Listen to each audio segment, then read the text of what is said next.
Lacrosse Lumber. And at Lacrosse Lumber, you'll save big. See the huge Diablo Tools display at Lacrosse Lumber on Grindstone in Columbia. Gary Nolan here for Echo Water, and you've heard me discuss why I think you need to get an Echo Water reverse osmosis and water softener system. From clean, purified, great-tasting water and no hard water issues, there is no reason to wait to get your new Echo Water softener or reverse osmosis system. And to make it easier, Aqua Adam and the Echo Water team will give you $100 off when you mention my name and tell them Gary Nolan sent you. So call today. Your water perfected. EchoWaterMidmo.com. News, analysis, opinion. We're 93.9 The Eagle, KSSC, Fayette, Columbia, a free service of Zimmer Communications. Joe Manchin finally says yes. I'm Dave Anthony, Fox News. The Democratic senator who thwarted President Biden and his own party rejecting the $1 trillion+ Build Back Better plan now agrees to a scaled-back version. Fox's Griff Jenkins details what's in it. Nearly $370 billion in energy security and climate change programs, $64 billion in health care subsidies, and a 15% corporate minimum tax. President Biden hailed the agreement in a statement saying this addresses the problems of today, high health care costs and overall inflation, as well as investments in our energy security for the future. Republican Senator Tom Cotton has a much different view. Joe Manchin's 700-page trillion-dollar tax and spend bill is probably the longest suicide note in the history of West Virginia. That's Manchin's home state, where coal is a big resource. Democrats can pass the bill using a budget process, bypassing Republican opposition. GOP lawmakers say it could add to inflation, which the Federal Reserve is trying to lower with another 0.75% interest rate hike. I do not think the U.S. is currently in a recession. And the White House agrees with Fed Chair Jerome Powell, even if a report due out next hour on GDP shows an expected economic contraction for a second straight quarter, which is one way to define a recession. Republican Congressman Greg Steube tells Fox. The American people are smarter than that. If the numbers come out, which we expect them to do, that there's negative growth, we are in a recession, and it's because of the policies of this administration. President Biden's expected to have a phone call with China's leader today amid growing tension over Taiwan over House Speaker Nancy Pelosi's reported plan to go to the island nation next month. China considers it its territory and is warning of consequences if she goes. Republican Congressman Michael Waltz tells Fox. I always hesitate to say I support Speaker Pelosi in anything, but on this one, I absolutely do. She has to go. JetBlue's deal to buy Spirit Airlines finally takes off, just announcing a $3.8 billion deal the day after Frontier's attempt to buy Spirit fell through. America's listening to Fox News. The economy is headed directly for a disaster. The Fed can either raise rates to lower inflation and trigger a stock and housing market crash, or it can keep rates low and potentially cause hyperinflation. That is why you must take action to protect your savings right now. Hi, this is Stephen K. Bannon, and I urge you to diversify your retirement account out of paper assets and into physical gold. The Birch Gold Group IRA is what I recommend to all my family and friends. And today, Birch Gold is giving away a free information kit about how gold IRAs work. To get your free copy, just text the word PROTECT to 989898. It's crucial for you to get this information before an economic disaster is in full swing. Again, text PROTECT to the number 989898 to get your free information kit on gold. There's no obligation or purchase required, so do it now. Text PROTECT to 989898. Action, action, action. Use your agency. Take action today. And now award-winning local news coverage with Brian Houseworth on 93.9 The Eagle. 93.9 The Eagle News Time with Robinson's Cleaners. It is 6:03 and Robinson saves you time. Gorgeous morning here in mid-Missouri, but we do have some rain on the way today. Not expecting anything severe. Our high today will be around 85 degrees, partly cloudy tonight with the overnight low down to around 65. And then the outlook for tomorrow on your Friday, we finally get some sunshine in a high of 83 degrees. Good morning, everyone. Right now, 73 degrees. Clear skies right now. Our sunrise will take place officially here in 3 minutes, so you can get a chance to watch it come up at 6:06. Good morning, everyone. I'm Brian Houseworth. Boone County Sheriff's deputies say there were no injuries in Wednesday's daytime shots fired incident. It happened on South Brampton Lane. That's just south of Chapel Hill. The call was sent out just before noon to the 3300 block of South Brampton Lane. Our crews on scene saw several deputies from this office talking to witnesses.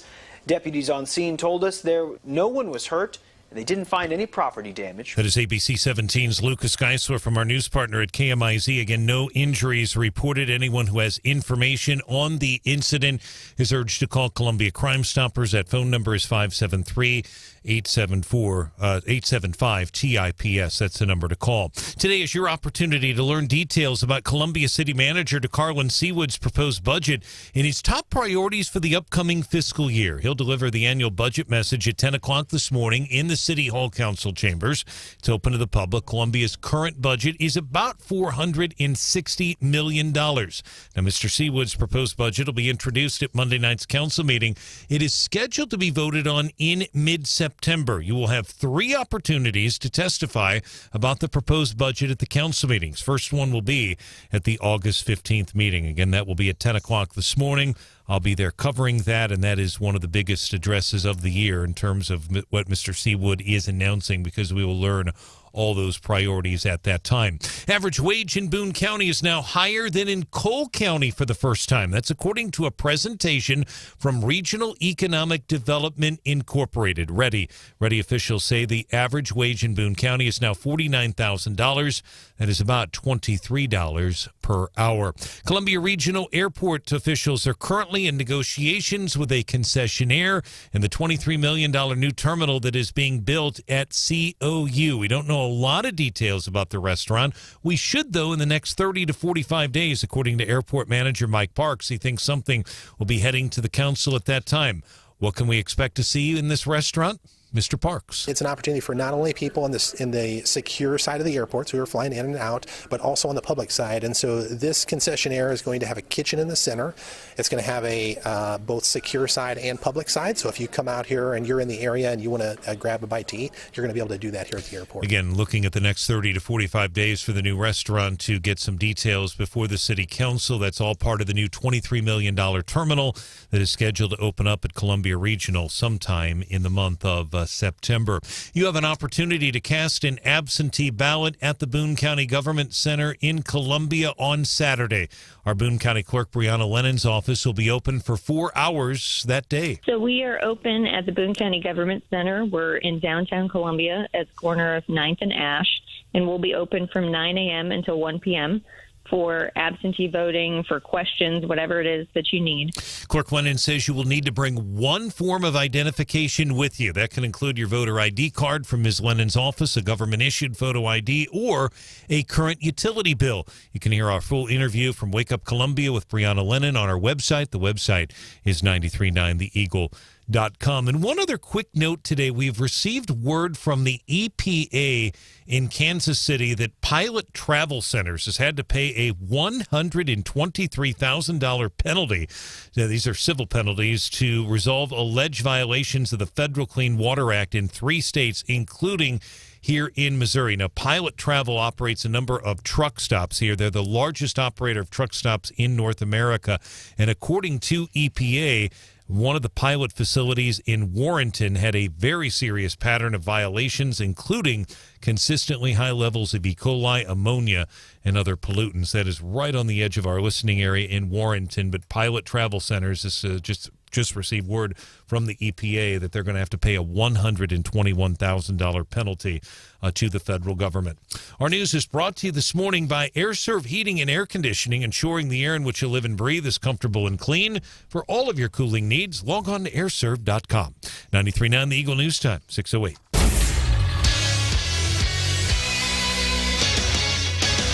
Turning our attention now to sports. The St. Louis Cardinals had an interesting game. They really needed to win that game yesterday, and they turned to Uncle Charlie, who was very impressive on the mound. A great job by him. Cardinals win the game. Uncle Charlie going 7 innings. He had 8 strikeouts in the game, and the Cardinals beat Toronto last night. So they split the series with the Blue Jays. The Cardinals are idle today. Adam Wainwright getting win number 7 on the year. St. Louis will be heading to Washington, and they will play the Nationals coming up tomorrow evening right here on 93.9 The Eagle. The final yesterday was 6-1. Uncle Charlie just 5 hits. The Cardinals 3 games behind the Brewers in the National League Central Division. Anaheim beat the Royals 4-0 Wednesday at Kauffman Stadium. Jansen Junk. Now, this is an interesting guy. Jansen Junk is normally a relief pitcher. He had 8 strikeouts pitching yesterday, 26 years old, power, and he was pounding the strike zone, as the manager pointed out. Royals couldn't get much going. Kansas City falling to 39-59. They're 13 games behind Minnesota in the American League Central Division. Royals battling the Yankees in New York tonight. So Cardinals off. Royals play New York tonight. Sports brought to you by TigerTowing.com. Our news time, 6:09. I'm ABC 17 Storm Track meteorologist John Ross. We've got a chance for some showers this morning, but as we head towards the afternoon, a better chance for thunderstorms will develop, especially south of I-70. Overall, we'll see a high in the low to mid-80s. For Friday, we're in the low 80s with partly cloudy skies and only a slight chance for rain to the south. Saturday, drier weather settles in with a high in the low 80s, but chances for rain return on Sunday. I'm meteorologist John Ross, and that's your ABC 17 Storm Track forecast on 93.9 The Eagle. All right, John, thank you. And our weather is brought to you this hour by Dr. Kent Willett Dental Associates. WillettDentalAssociates.com. Clear skies, 73.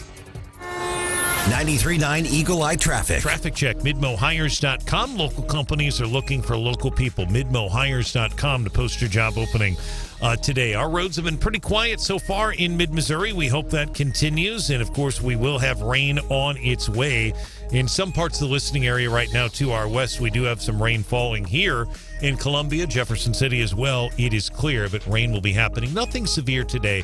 Will finally dry out tomorrow and get some sunshine. So enjoy the day. 73 our current temperature. I'm Brian Houseworth, 93.9 The Eagle. 93.9 The Eagle. What is happening? Broadcasting live from the Zimmer Radio Group World Headquarters. Great news for the American people. This is Wake Up Columbia with Brandon Rathert, featuring Stephanie Bell, news director Brian Houseworth, and Hannah, the producer. This is why we listen to you. Get ready, pal. And now, here's your host, Brandon Rathert. Stephanie Bell filling in for Brandon Rathert this morning, and I am joined by Brian Houseworth. It's good to see you, Counselor. And Hannah, the producer. Good morning. All right, Brian, big day in Columbia today. We've got the city budget preview. It starts at, is it 10 a.m.? Yes, it is. And the public is invited to attend. There will be additional opportunities once we kind of see what DeCarlo Seawood lays out for the public to provide input. But you've been keeping a close eye. Now, they have been holding their cards pretty close to the vest. But based on what you've seen in recent council meetings and what we've seen over the years as far as the discussions, what are you expecting? You know, Stephanie, as I said in the newscast, and you said it best, they are because obviously they want people to watch, so they're not giving a lot of details. What I do know from talking to Sydney Olson, the city spokesperson, is that we'll learn his priorities. There's going to be some changes in the budget or perhaps in policy. I think more in the budget. We don't know what those changes will be, but really we'll get an outline of his top priorities. I think there's a couple things I'm looking for, and then there's always surprises too that we just don't anticipate. Don't tell me that, Brian. I don't like surprises. Well, probably, and who knows what those will be. I really don't know, but I think that and you've touched on this, the pay increases. That's been a really big priority for Mr. Seawood, the pay for city employees. And as you know, it's not opinion, it's fact that City of Columbia, Boone County, University of Missouri essentially are competing for the same employees. So the pay increases that Mr. DeCarlo and Seawood have recommended, they're trying to recruit and retain. It's been a little tougher for some of the smaller businesses to try to compete with that. I mean, everybody knows that. But that's a priority for him because he said to shore up these services, he really wants to do that. So I expect he'll probably talk about pay today. What I don't know, he may talk about public safety. That's always interesting. What I don't know if it'll be addressed or not, we'll find out. Is there anything with this homeless shelter that Brandon is really kind of ripped on, and he's not a big fan of it? Or the Wabash, because those have been controversial. And I know the Wabash is more of a policy issue in terms of the homeless allegedly, harassing.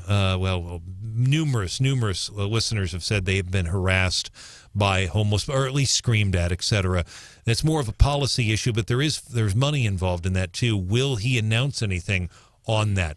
Well, they did the big survey with the ARPA funds, and it did. I mean, homelessness was one of the big issues that the public, had voted on, I think. So we've heard a lot about that. Now, also, there was some talk at one of the last council meetings about, green energy. And I know, based on who we've elected, we talk about kind of the council has moved considerably, to the left. Our mayor was the former sustainability manager for the city. So are we expecting any sort of like green energy, climate change, or anything like that from the city? We truly don't know, but I wouldn't think you'd see some. Again, that's more of a policy decision, and I think he's going to be focusing primarily on the budget. I have not heard him talk a lot about that, even in the State of the City that I covered. It's been a couple of months ago now, down at City Hall. I mean, obviously they want to do better with the fleets and stuff like that, but no, I think he's probably going to focus more on the pay for all of the departments. I know trash is certainly an issue that we may see something on that, but they're playing their cards to the vest. So my gut feeling is probably not going to see a whole lot in terms of climate change from this speech. But again, I've been wrong before, and the fact is, at this point, I'm just speculating a little bit based on what I've heard from him before, because they want people to listen. And I think, Stephanie, the other thing you said there is very important. They're not only inviting, but they're encouraging people to show up. They have a lot of chairs at City Hall. If people are concerned about COVID, you can wear a mask. I mean, they can spread out. And really, it's an opportunity for people to hear firsthand right away what the priorities are. And he gives a lot of detail, too. So I do encourage people, if they have time, 10 o'clock today, council chambers, and the press will be the ones asking the questions. His speech will go about 20, 25 minutes, maybe a little shorter. There'll be some questions. I'm thinking maybe 30, 35 minutes. All depends if reporters ask an hour of questions. I doubt they will. I mean, I think this is pretty basic. It could go a little longer, but this really is pretty routine, but it's very important. And then, as you know, it goes to the council. It'll be introduced on Monday. Well, I'm sure hoping for no big surprises today out of the speech, but we will have tomorrow guest host Steve Spellman will be with me, and he knows the city really well, and we will be listening into all of your reports about today, and I'm sure there'll be some live tweets about what DeCarlin Seawood has to say today, and then we'll be breaking that down and providing some opinion tomorrow morning. So I'm looking forward to that. We've got a packed show. I have some pretty big flip-flops to fill this morning. Although I'm not wearing flip-flops, I'm wearing heels. Thank goodness. I saw some friends in the building, and they said, "Here comes Stephanie." They could hear my high heels clicking. They knew it wasn't Brandon. I was going to say, we normally can hear him coming because you can hear his flip-flops. That's exactly. Yes. So, but we're going to do him proud today. We've got a packed show. We will have candidate Vicky Hartzler. That Senate race is just 5 days away. It's getting nasty on both. We've seen the ads on the Republican side, but really heating up on the Democrat side. And so we're going to get her reaction to that. She'll be here at 7:35. There was a big hearing in the State House yesterday. Dave Griffith, representative from Jefferson City, said that that Missouri is #1 among veteran suicide, which is horrifying. There was they've got an interim committee. They met yesterday, so we will get a recap from him at around 6:30. So we're really looking forward to that. And then I do want to get into this story. I know, Brian, you and I have talked about this. There's kind of this story, and it's been kind of trickling out over the last week, but people really aren't focused on it, and it has to do with Alzheimer's. And what they're finding out is that there was a study, I think nearly 20 years ago, and it basically said, hey, Alzheimer's is caused by plaque. And we've all heard that. And my scientific knowledge largely comes from Grey's Anatomy because I'm a millennial, Hannah. Grey's Anatomy has my heart. Right, but Alzheimer's was a big deal, and you heard a lot about the plaque. And that's because this landmark study years ago said, hey, it's caused by this sticky plaque in the brain, and we've all heard that. And so since then, the scientists and the research has all been dedicated. How do we fix the sticky plaque, basically? And they've poured in lots of money trying to do the research, trying to find a solution, and there is no solution. The research is basically they've gone down this rabbit hole and really haven't found, a good cure or any way to treat it. And now they're saying, well, the reason why, all of the research and the treatments that are trying to deal with the sticky plaque, isn't going anywhere is because the sticky plaque was never, potentially never the issue, that there was a fabrication in that original study. And so as someone who, I think everyone in my life has been affected by, it's a horrible disease. It's, I've dealt with it in my own family. Everyone I know has someone in their life that they've watched go through that. And so to feel like, you've been led on a path and been looking, trying to treat the wrong thing for 15 years, in one way I'm angry about it, right? That scientists would do that, and that no one else would, find out earlier that maybe there was a problem. In another way, I'm hopeful because the research has kind of been, a dead end. And so maybe if we figure out it wasn't the sticky plaque all along, then maybe we can get to what really was it and get a breakthrough. That's right, exactly. And my mother has early dementia, and it's just, and she's doing her big problem right now is more the physical stuff because we're getting the other stuff treated, and it's tough. It's tough for a lot of families. Everyone goes through that. I know at some time or another. So I share your frustration, but also I'm a little hopeful too with that. But boy, it's just, I know the Alzheimer's Association does so much to try to raise awareness, and they try to raise money. And hopefully we'll see that. We've got the Next Gen facility just down the street, and I know Senator Blunt was there in October on your very point with the NIH, I believe, director. I may have the acronym wrong, but he was there. And both Senator Blunt and State Senator Greg Razor, one a Republican, one a Democrat. They have a lot of different views, but what they both told me that day in common was this, and they hope that Next Gen facility not only hope, they believe it can cure not just cancer, but Alzheimer's, and I sure hope so. So we'll see. But that's just it. For people who haven't been through it, it can be devastating. And gosh, some of the old people just literally get dumped off into nursing homes, and it's awful. It is awful. So it's hopefully, I mean, I'm hoping to talk more about this about 648. Sounds good. We'll get into that study and what really went wrong. Yeah, absolutely. But again, we'll be joined by Dave Griffith at 6:35 about this committee hearing in the State House yesterday. But coming up next, we will have your daily DC rundown. And you know what? I take back everything nice I ever said about Joe Manchin. Uh-oh. You're listening to 93.9 The Eagle.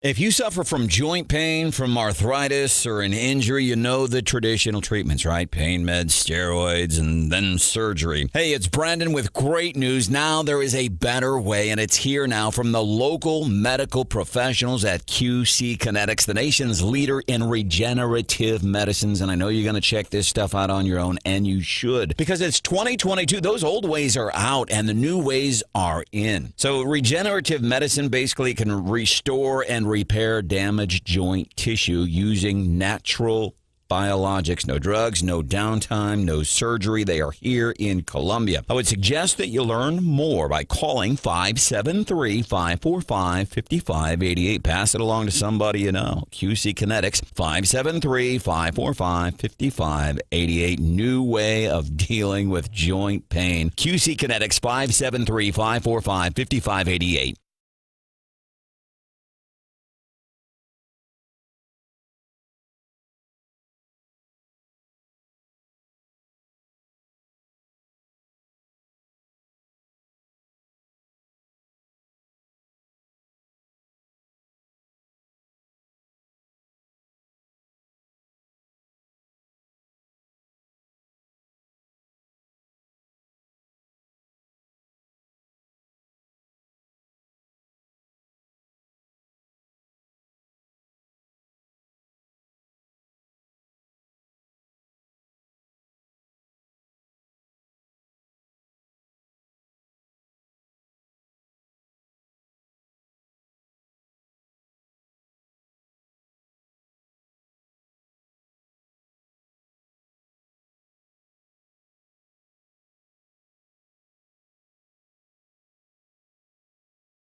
That's just not the direction that the country wants to go. I'm very disappointed that Manchin would finally break on that. Disappointed is the understatement of the year as far as I'm concerned. It's time for your daily DC rundown. And again, I take back anything nice I ever said about Joe Manchin. Ooh, spill the tea. I think I actually nominated him for winner of the week a couple weeks ago. Did he do you dirty? He really did. And now our only hope, I guess, is Kristen Sinema. So, I think on the reconciliation bill, it was dead 2 weeks ago. It was dead, and now it's suddenly revived. Everyone is shocked. It's $670 billion. Apparently, it was dead 2 weeks ago, but Manchin had been brokering behind the scenes, and it was. And he and Schumer came out last night and announced, "Oh, hey, by the way, we've reached a deal, and here's the big reconciliation bill." The timing is really angering people because Mitch McConnell. They've had this chip production bill going on, and Mitch McConnell said, "Hey, if you guys come out with this reconciliation bill and try to spend all this money and tax corporations, I'm going to hold up your chip bill." Well, guess what? The chip bill passed yesterday, and guess what? Suddenly now, the reconciliation bill has revived like a zombie from the dead, and it's got tons of stuff in it. And so Joe Manchin, was saying we should pump the brakes. We should take a long, hard look at this. In this time with all of this inflation, maybe it's not a great idea to just throw money, at a whole bunch of things. But now I guess he's reimagining his position on that. So, interesting how that works. Right. And the timing is also very interesting. So we've got included in the bill is this lower prescription drug cost. That's been a Biden priority for a while. And so they're saying that they can negotiate with Big Pharma and bring the cost down. There's also subsidies for health insurance that are in there, extending some of the subsidies from the pandemic. It will be the single biggest investment in climate change in U.S. history. Is that what you're concerned about these days, Hannah? So it's got climate change and health care. And what else? Yeah, a whole bunch of stuff. And they're like, well, we did leave some things out, a couple of things. So we left out free kindergarten, free community college, free family paid leave program. And then also, that cash that they were just sending to families during the pandemic, that they left out as well. So it doesn't have everything. They really narrowed it down, right? I mean, they did keep in climate change, and we've been talking about how this thing's basically that green AOC's old Green New Deal the whole time, and it seems like that's really what the focus of the bill is going to be. I'm really disappointed in Manchin. He is not going. He might get loser of the week this week. That'd be maybe a first to get winner of the week one week and then turn around and get loser the next. Yeah, it would be bad. And I have other bad news for you today too, because the only other thing that's really going on in DC is Biden's talking to China, and yeah. Well, he's out of isolation. He is out of isolation. Good for him, I guess, but why is this still breaking news? I'm with you. I can't stand the breaking news alerts about who has COVID, who doesn't, who's out of isolation. I just don't care anymore. I really don't. Yeah, I never understood that even back in 2020, like the breaking news alerts for any old celebrity, any old famous person that tested positive. It was headlines all across the board. Me neither. Well, I'm nominating Manchin already for loser of the week. If you have other losers, you can call or text us at 874-9390. We'll get those on the list for tomorrow.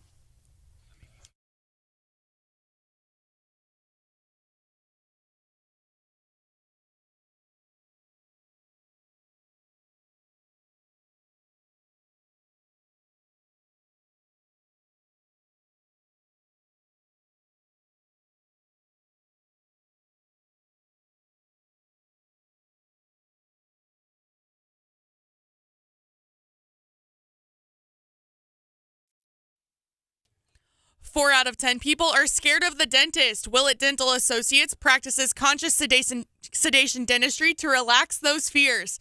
Make an appointment now at WillettDentalAssociates.com. It's 70 degrees.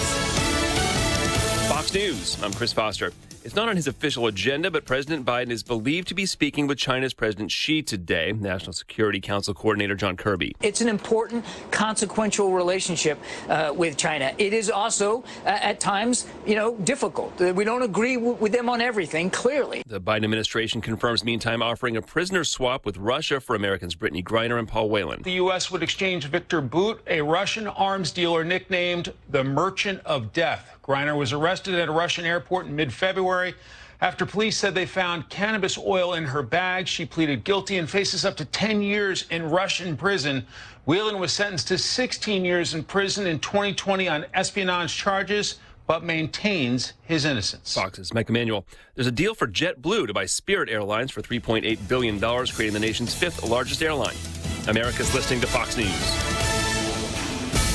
And now award-winning local news coverage with Brian Houseworth on 93.9 The Eagle. 93.9 The Eagle News Time with Robinson's Cleaners. Robinson saves you time. It is 6:31. We do have clear skies right now in Columbia.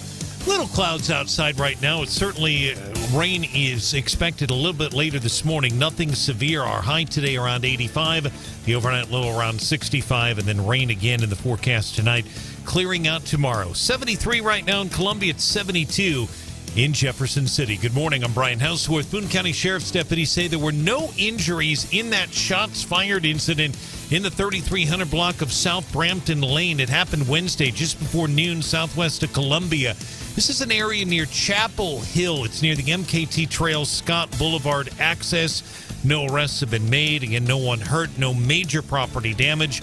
Several residents hearing the gunfire. Authorities still investigating that. If you have any information, Crime Stoppers, the number to call, 573-875-CHIPS. Meantime, we will learn details here in about 3 hours or so about the Columbia City Manager's budget priorities, any changes he'll recommend. City Manager DeCarlin Seawood delivers his budget message for fiscal year 2023. 10 o'clock at City Hall. You're invited and encouraged to attend the briefing. Council chambers, 10 o'clock this morning. Columbia Regional Airport officials currently in negotiations with a concessionaire about a new restaurant in the new terminal that'll open its COU in September. Airport Manager Mike Parks tells 93.9 The Eagle we should learn more details by September, if not earlier. And we anticipate an agreement going to council here. I don't want to give an exact timeline, but hopefully in the next 30 to 45 days, we'll have something going to council for approval. And the average wage in Boone County is now $49,000. News brought to you by Dr. Kent Willett Dental Associates.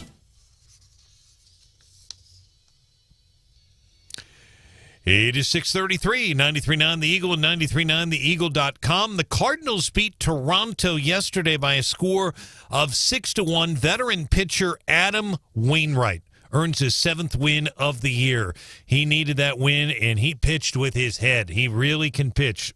Some can throw, some can pitch. Folks, there's a difference between the two. This guy can pitch. He moves the ball up and down, in and out, and very, very impressive. Some of the young guys really need to watch how he does it. Uncle Charlie going 7 innings, 5 hits. He gave up 8 strikeouts. Very impressive against that team loaded with talent, including Vladimir Guerrero Jr., Albert Pujols, Nolan Gorman homering for the Cardinals, who are now 52-47. They are 3 games behind the Brewers in the NL Central Division. Cardinals idle today. They'll travel to Washington, take on the Nationals tomorrow. Royals have a tough test. They're going to take on the New York Yankees up in New York tonight. That's where they're playing today as they open up a series. Anaheim beat the Royals last night at Kauffman 4-0. Kansas City on the year right now, 39-59, or 13 games off the pace. Our sports brought to you this hour by MidAmericaMortgage.us. Apply now for a loan on your dream home. 93.9 The Eagle News Time, 6:34. Traffic check, MidmoHires.com. Local companies are looking for local people. MidmoHires.com. Find a job or post your job opening today. Our roads right now pretty quiet here in mid-Missouri. If you want to report a traffic issue, give us a call or a text, 573-874-9390. We'll have a live interview with State Representative Dave Griffith here in just a moment as he recaps a hearing that took place at the Missouri Capitol on the high number of veteran suicides here in the state of Missouri. That comes your way next. I'm Brian Houseworth, 93.9 The Eagle.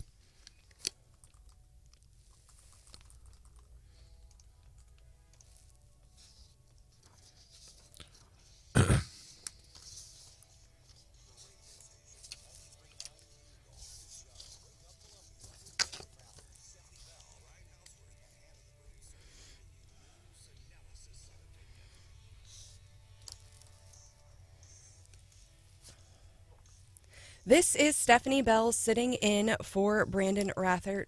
Really excited about this next guest. We have Representative Dave Griffith. He is a representative from Jefferson City. He's chairing the House Interim Committee on Veteran Mental Health and Suicide. And as Wake Up Columbia family members know, we wear red on Friday to remember everyone deployed. We do an annual radiothon for the Central Missouri Honor Flight. And we, veterans are, I have veterans in my own family, and they're near and dear to our heart. And so it's heartbreaking to see the headline that Missouri leads the nation in veteran suicides. And so it's nice to know we have folks right here in mid-Missouri working on the problem. So welcome in, Representative Griffith. Good morning. Courtney, how are you all this morning? We are great. Thank you. Yeah, so tell us more about the hearing yesterday. Can you give us a brief recap, and then, what's next? Yeah, the hearing went really well yesterday, I thought. We had the Missouri Veterans Commission. We had Paul Kirchhoff, the executive director for the commission, that testified for us. The Missouri Department of Mental Health, Joe Sabala is the head of the Veterans Division of mental health. He talked with us as well, and talked with us about the Veteran Suicide Prevention Team that they have that's made up of John and then a number of volunteers that goes into communities and can enable communities to start recognizing the signs of suicide ideation and take steps that way. It's only an hour-long course that they can take. And that was a great one. And it segued into another thing that he's on called the Governor's Challenge. And the Governor's Challenge really began back in 2021. All 50 states now have the Governor's Challenge, which is a group that meets monthly, that talks about, or I guess quarterly, it meets monthly, that talks about what they can do to prevent. They look at data. Really a powerful group. I've attended one of their meetings, and I was really impressed with it. Proud to say that Missouri was number 4 that joined the Governor's Challenge, and it was Governor Parson that signed us on, so very proud of that. We followed by the Missouri American Legion. They're also a part of the Governor's Challenge, and the American Legion is the largest veteran group in the entire state, with I think over 27,000 members. And they've taken this up as well, and that suicide prevention team goes in and talks with VFWs, American Legion, and DAV. Matter of fact, our DAV here in Jefferson City is going to receive training next Wednesday. So then the next one was from the private sector. We had the Signature Psychiatric Hospital out of Kansas City. They have a program called the Valor Program. They've got 16 beds. It's an intensive program where they talk about substance abuse, and they talk about issues with mental health, with counseling. And I've said this many times that if you want to counsel with a veteran, the best setup for that is for a veteran to be peer on peer, for a veteran talking with a veteran, and that happens there. And so I'm very proud of them and the work that they're doing. And then we finished it up in kind of a segue into what our next hearing is going to be. Really looking deeper into suicide. We had a family from Springfield, a wife and a daughter that lost their husband 8 months ago to suicide. He was a veteran and a police officer. He was a lieutenant colonel in the National Guard, and he was an officer for Springfield. She came and told us her story, and she told us how she has dedicated her life to making sure that no other family has to go through that. So I can tell you right now, Stephanie and Brian, there wasn't a dry eye in the place. Some of the veterans that were in the room that had to leave. So they had to leave the hearing room simply because it was just too much to handle. But I was very proud of our committee. We asked some good questions. And it's really a good start for what I hope that we'll be able to produce a paper at the end of this that has got some solid moving forward ideas. And so it was a good start. All right. Well, we are talking to Representative Dave Griffith, who is chairing the Interim Committee on Veteran Mental Health and Suicide. Stephanie, thank you. Mr. Chairman, thank you for your time. And for people who want some more information, I would encourage them to go to our website, 939theeagle.com. I have a detailed story up about how many have committed suicide. 146 Missouri veterans have committed suicide just last year. And as the chairman told me, those numbers increased during the pandemic. I also link to Chairman Griffith's homepage and to the committee page. So if you want to directly contact him or call or any of the committee members, you can do so. So 939theeagle.com. Mr. Chairman, I appreciate your leadership on this and your service. I want to go back to something you pointed out about a paper for our listeners who don't know. Basically, an interim committee will produce a report, and we have these every year, interim committees. Quite frankly, you and I both know, we've both been around a long time, some of these reports get put in a closet or in a desk, and they never see the light of day. But you've told me you've gone directly to Speaker Vescovo and urged him to get to do this, and he said absolutely. You're confident that this will be different. How so? Well, it really is, and in the conversations you and I have had, Brian, we know that a lot of hearings and that we have even during session, we do a lot of talk, but there's really not a whole lot of action. And in order for us to make any dent in the veteran suicide problem that we've got to get it down to the grassroots level. And so my hope is that this paper can be disseminated to my colleagues from all the districts, 163 of them, around the state of Missouri, and that they can take those ideas back to their communities, and they can start looking at what they can do and how communities can empower themselves to make a difference in veterans' lives. It really begins with a conversation.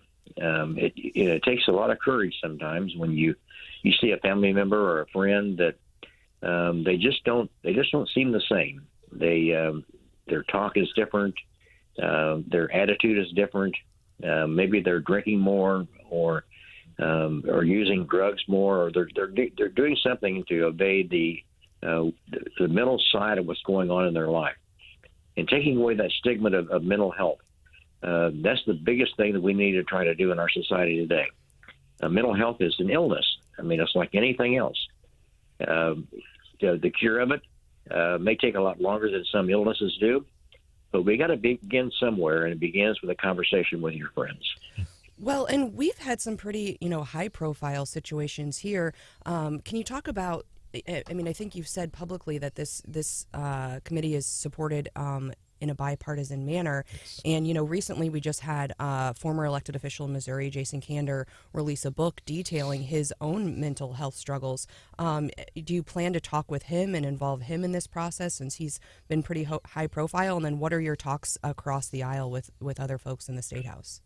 Well, I do have Robbie Sauls and LaDonna Applebaum are two of my Democrat colleagues that I have that are on the committee, and I appreciate and truly it is a bipartisan committee. Jason Kander has done some amazing things in Kansas City with the tiny homes project he's got over there. About 2 years ago, I went over and visited that facility, and I was very impressed with what they're doing with homeless veterans and have the counseling programs that they've got and the standards that they set for them. They've got benchmarks they have to make in order for them to even get into this, and then once they do, to really sustain themselves and be able to be independent. So, yeah, Jason Kander, and I'm open to talking with anybody. This is a bipartisan issue. It's not a Republican or Democrat or libertarian idea. I mean, this is something that we need to visit about openly, and I'm very proud of the committee that I've got. I've got Judge David Evans, who was a circuit court judge. I've got Lane Roberts, who was the Joplin police chief that's on there, and he's also a Vietnam veteran. So we got some really good people with really good intentions, and I was very proud of who I've got and the work that we're going to do. Representative, Mr. Chairman, two very quick follow-ups. I know that Jason Kander, obviously, some of our listeners will remember him most because he almost beat Roy Blunt back in 2016. I mean, it was very, very tight. But and they actually they get along pretty well. In fact, Senator Blunt went to his facility with those tiny homes in Kansas City. They actually had lunch together a couple of years ago, so they certainly respect each other. So two follow-ups on that. Will you ask former Secretary Kander to testify before your committee? If so, I'd love to know the date because that'll be a big deal. And two, Tom Schweik. I have to bring up Tom Schweik because you knew him well. It's hard to bring up, but we would to honor. I mean, he obviously something was going on there. Nobody really knew. He committed suicide. Very public. Your reaction to what happened with him back in 2015? Well, I think that that story is one that's is in the media and is well known. But there's an awful lot of other stories that are not being told. Sure. And with those families that lose their loved one to suicide, and for many of them that don't know the reason, if they don't leave a note, there's no closure. And so there's always a question of why. So my next hearing is going to be on August 31st, and I am going to reach out to Jason and see if he might be able to come down and talk with us. I'm open for anyone that has any positive things that they can say, and of ways that we can find solutions for this. And I think with Tom Schweik, I think that it hits home, and you always wonder as friends, what could I have done? And so yeah, it's a tough thing. Yeah. Well, we appreciate your work in getting this committee together and in conducting these hearings, and we'll be watching as it progresses and hoping that report doesn't end up in a file cabinet somewhere, but we make some real progress on this issue as we approach the next legislative session. We want to thank you so much for joining us this morning, and hopefully we'll be talking to you real soon. Yep. Well, I appreciate you giving me a call. I really do. Thank you, Mr. Chairman. Thanks so much. All right, coming up at 7:10, we will be joined by my law partner, Marc Ellinger. There was a new redistricting lawsuit filed in Missouri yesterday, and he will be here to break that down. And at 6:48, we will be covering, let's get back into that Alzheimer's discussion. It's something that when I heard about this, my heart sank, and I just can't stop thinking about it. You're listening to 93.9 The Eagle.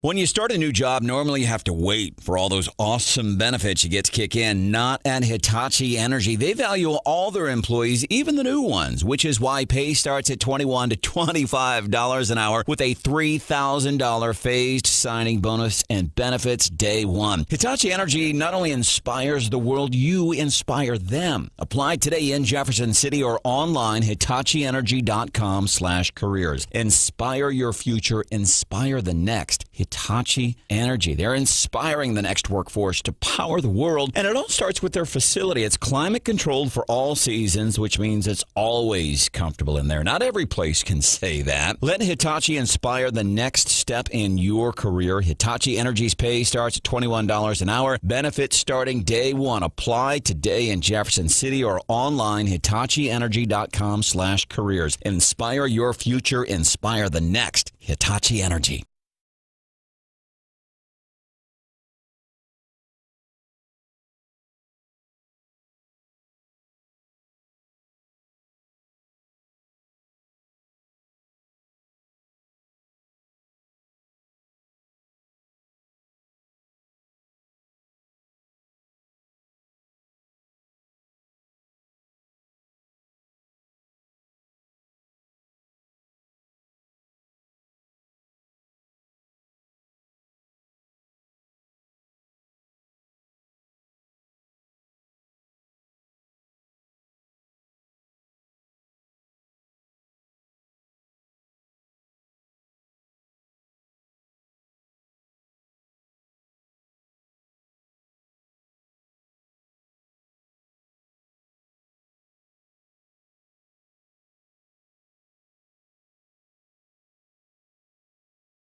This is Stephanie Bell in for Brandon Rathert. We are counting down the days. It's just 5 days away until the Senate primary. Hannah, are you feeling the Senate fatigue, or are you feeling excited?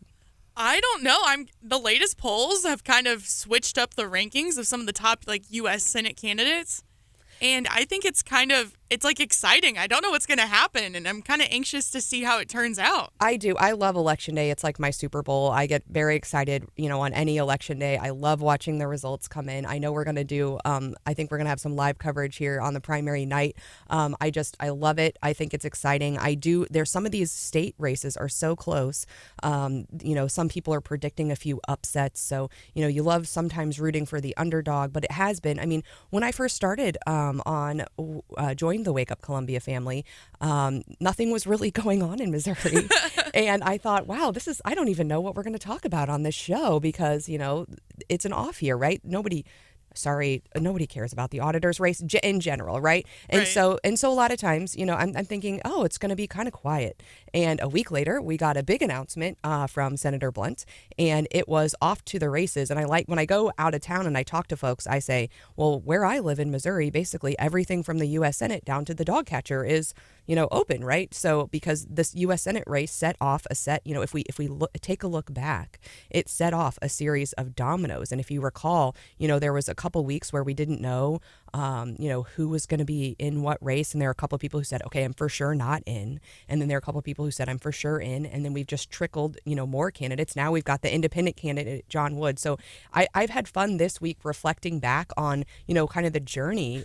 And the Senate race is very, very much coincides with my wake up journey. So kind of remembering all of the high points over the last year. So it has been a long journey. But I'm looking forward to it. I am feeling, and I'm sure some of our family members are feeling a little bit of fatigue and saying, let's just get this one decided and let's go to war with Democrats in the general. And I feel that. But right now, the Democrats are really going to war with each other. And so even though even though I think it's the conservatives' race to lose, and I ultimately think the conservative candidate will prevail, the Democrats are fighting super hard.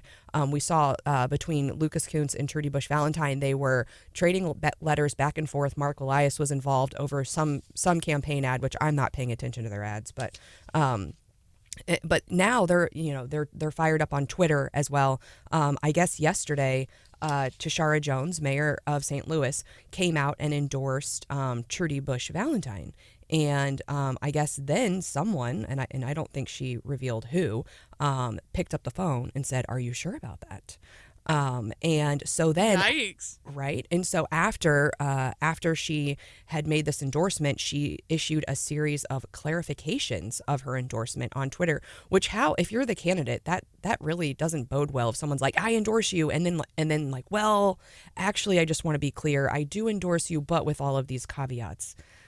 Not a ringing endorsement, I guess. Yeah, that's like giving somebody a really nice present and then asking for half of it back. It was not good. So I guess she posted on, she clarified her endorsement and said, after speaking with someone who I respect immensely, she did not identify who, I am clarifying my endorsement of Trudy Bush Valentine. I don't condone the words she used about the LGBT plus community. And however, I think it's a learning experience for all of us. So I think Bush Valentine did have some words that she was criticized specifically with respect to trans rights. So the mayor was clarifying that they differ on their positions of trans rights. But then the mayor said this, I think we have to stop electing the same old people to office in Missouri. We've done the attorney male-dominated thing for too long and seen little change. So she still is ultimately endorsing Trudy Bush Valentine, but kind of had to walk back and clarify based on, her circle. So I think within the establishment Democrat Party here in Missouri, there is a lot of fighting between these two candidates. And you have to, Kunce has raised so much money. Bush Valentine can self-fund. So it's heating up, and we're just 5 days away. In the end, is it going to matter on the Democrat side? I think we're going to blow them out of the water in the general. Yeah, I don't think it's going to matter. All right, coming right up, we will cover, there's a new redistricting lawsuit filed in Missouri. We will cover that at 7:10 with Marc Ellinger. You're listening to 93.9 The Eagle.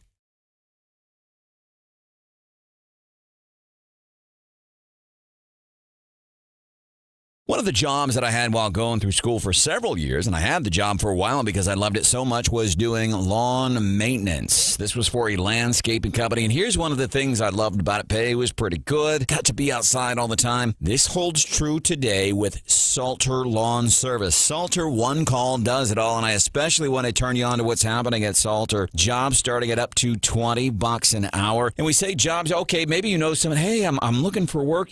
Direct them to Salter Lawn Service. But this is also a career opportunity. There is room for advancement at Salter Lawn Service. Great benefits, paid time off, all that stuff. So it's not just, it doesn't have to be just a summertime job collecting a paycheck. It's collecting experience, it's collecting character, and you're helping out local folks by beautifying their lawn and their land. So check out the job openings at Salter Lawn Service. Salter, one call does it all.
Is the U.S. in a recession?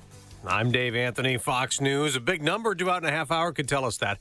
Some economists expect the GDP report to show slight growth. Others predict the economy contracted a second straight quarter, which is a traditional way to define a recession. But Fox's Jill Nato says the U.S. has seen strength when it comes to wages and jobs numbers.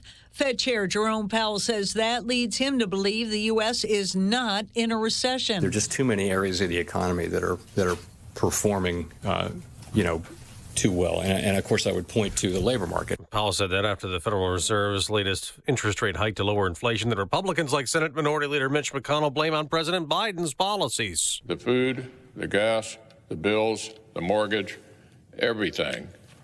It's a lot on a family. Now, the president is pushing new spending he believes will fight inflation, and Senator Joe Manchin's on board this time. The Democrat who thwarted the massive Build Back Better plan now backs a scaled-back version. In a statement, Manchin didn't give clear specifics on the deal, but said it was past time to get serious on reducing inflation. Republican senators are reacting, saying Manchin flip-flopped on the measure. Texas GOP Senator John Cornyn, in his statement, says the agreement will still be devastating to American families. The president, that's Fox's Gernal Scott. The president's expected to have a call today with China's leader amid Chinese warnings of consequences if House Speaker Nancy Pelosi goes to Taiwan next month as planned. Now, China considers the island its territory. Fox's Jackie Heinrich at the White House says that tension is overshadowing the other focus of the president's call, potentially lifting tariffs on China to ease inflationary pressures, the pandemic, of course, and supply chain concerns, and Russia's war in Ukraine. North Korea's leader is warning he is now ready to use his nuclear weapons if there's a conflict with South Korea or the U.S. America's listening to Fox News.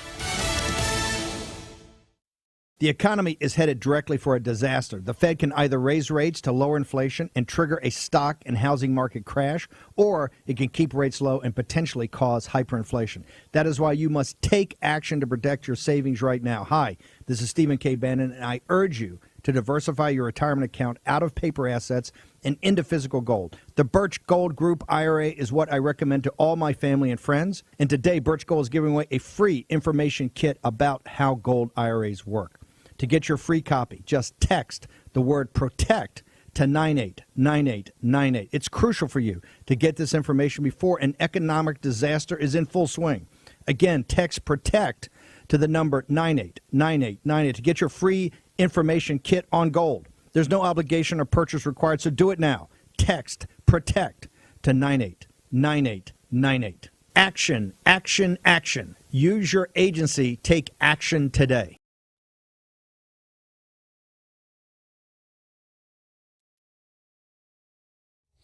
93.9 The Eagle News Time with Robinson's Cleaners. Robinson saves you time. It is 7:03 right now. We do have some cloudy skies here in mid-Missouri.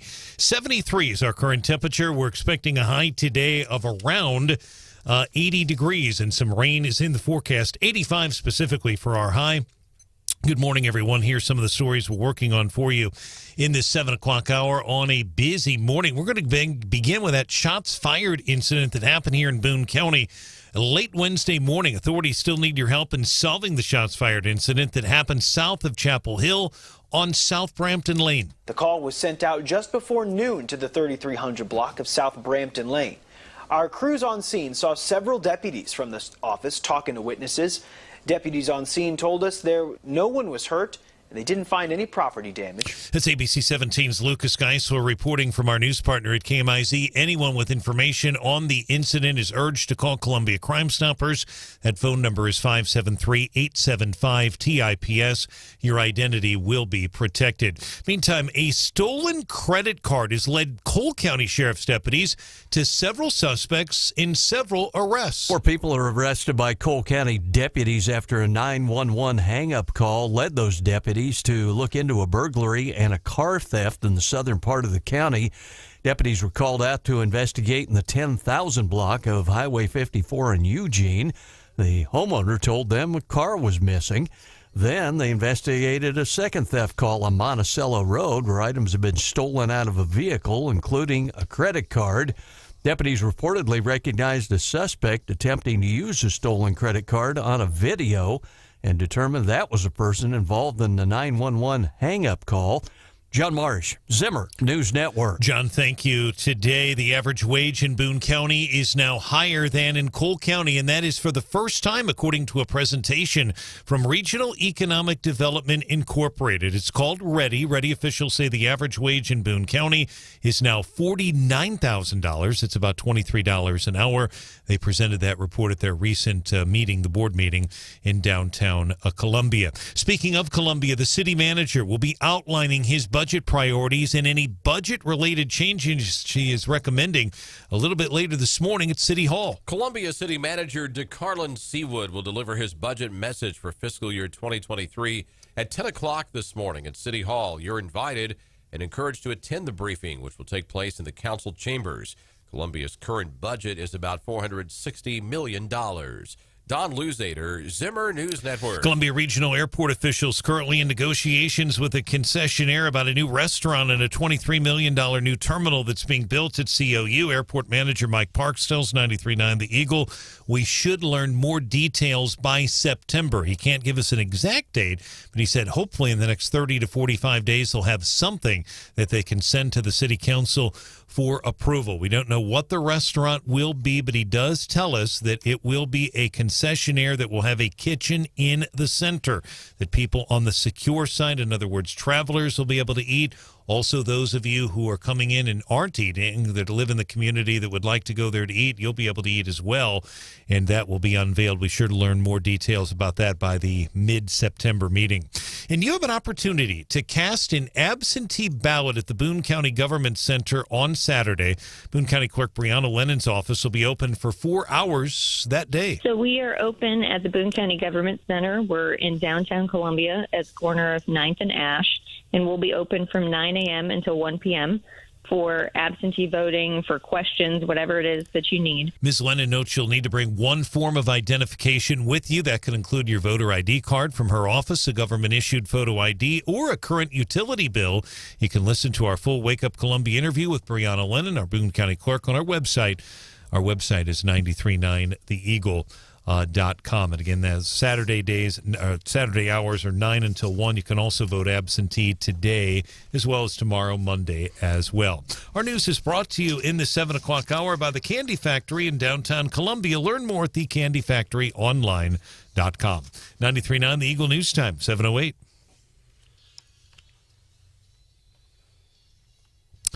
In sports, the Cardinals beat Toronto yesterday evening 6-1 at the Rogers Center. Veteran pitcher Adam Wainwright earning his 7th win of the year. Uncle Charlie pitching 7th. Heard on the broadcast last night, Mike Claiborne saying Rick Horton should be back on the air tomorrow or Saturday, if not both. So it'll be good news to hear Rick's voice as well. Anaheim beat the Royals 4-0 at Kauffman Stadium yesterday.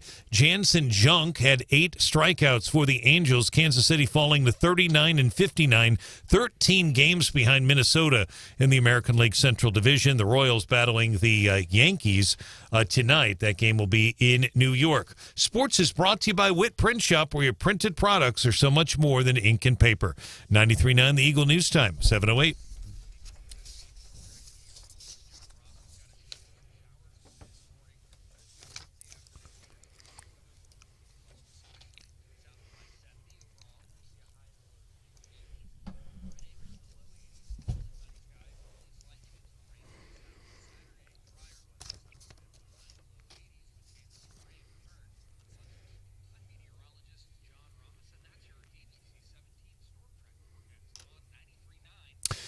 All right, John, thank you. Great work on television this morning with Megan. Our weather brought to you by WillettDentalAssociates.com. 73 degrees. 709 93.9 The Eagle, 93.9theeagle.com. Traffic, midmohires.com. Local companies are looking for local people. Roads are pretty quiet here in mid-Missouri. Not aware of any major issues. However, if I'm missing something, let us know. 573-874-9390. More team coverage in less than 30 minutes. Breaking news immediately. I'm Brian Houseworth, 93.9 The Eagle.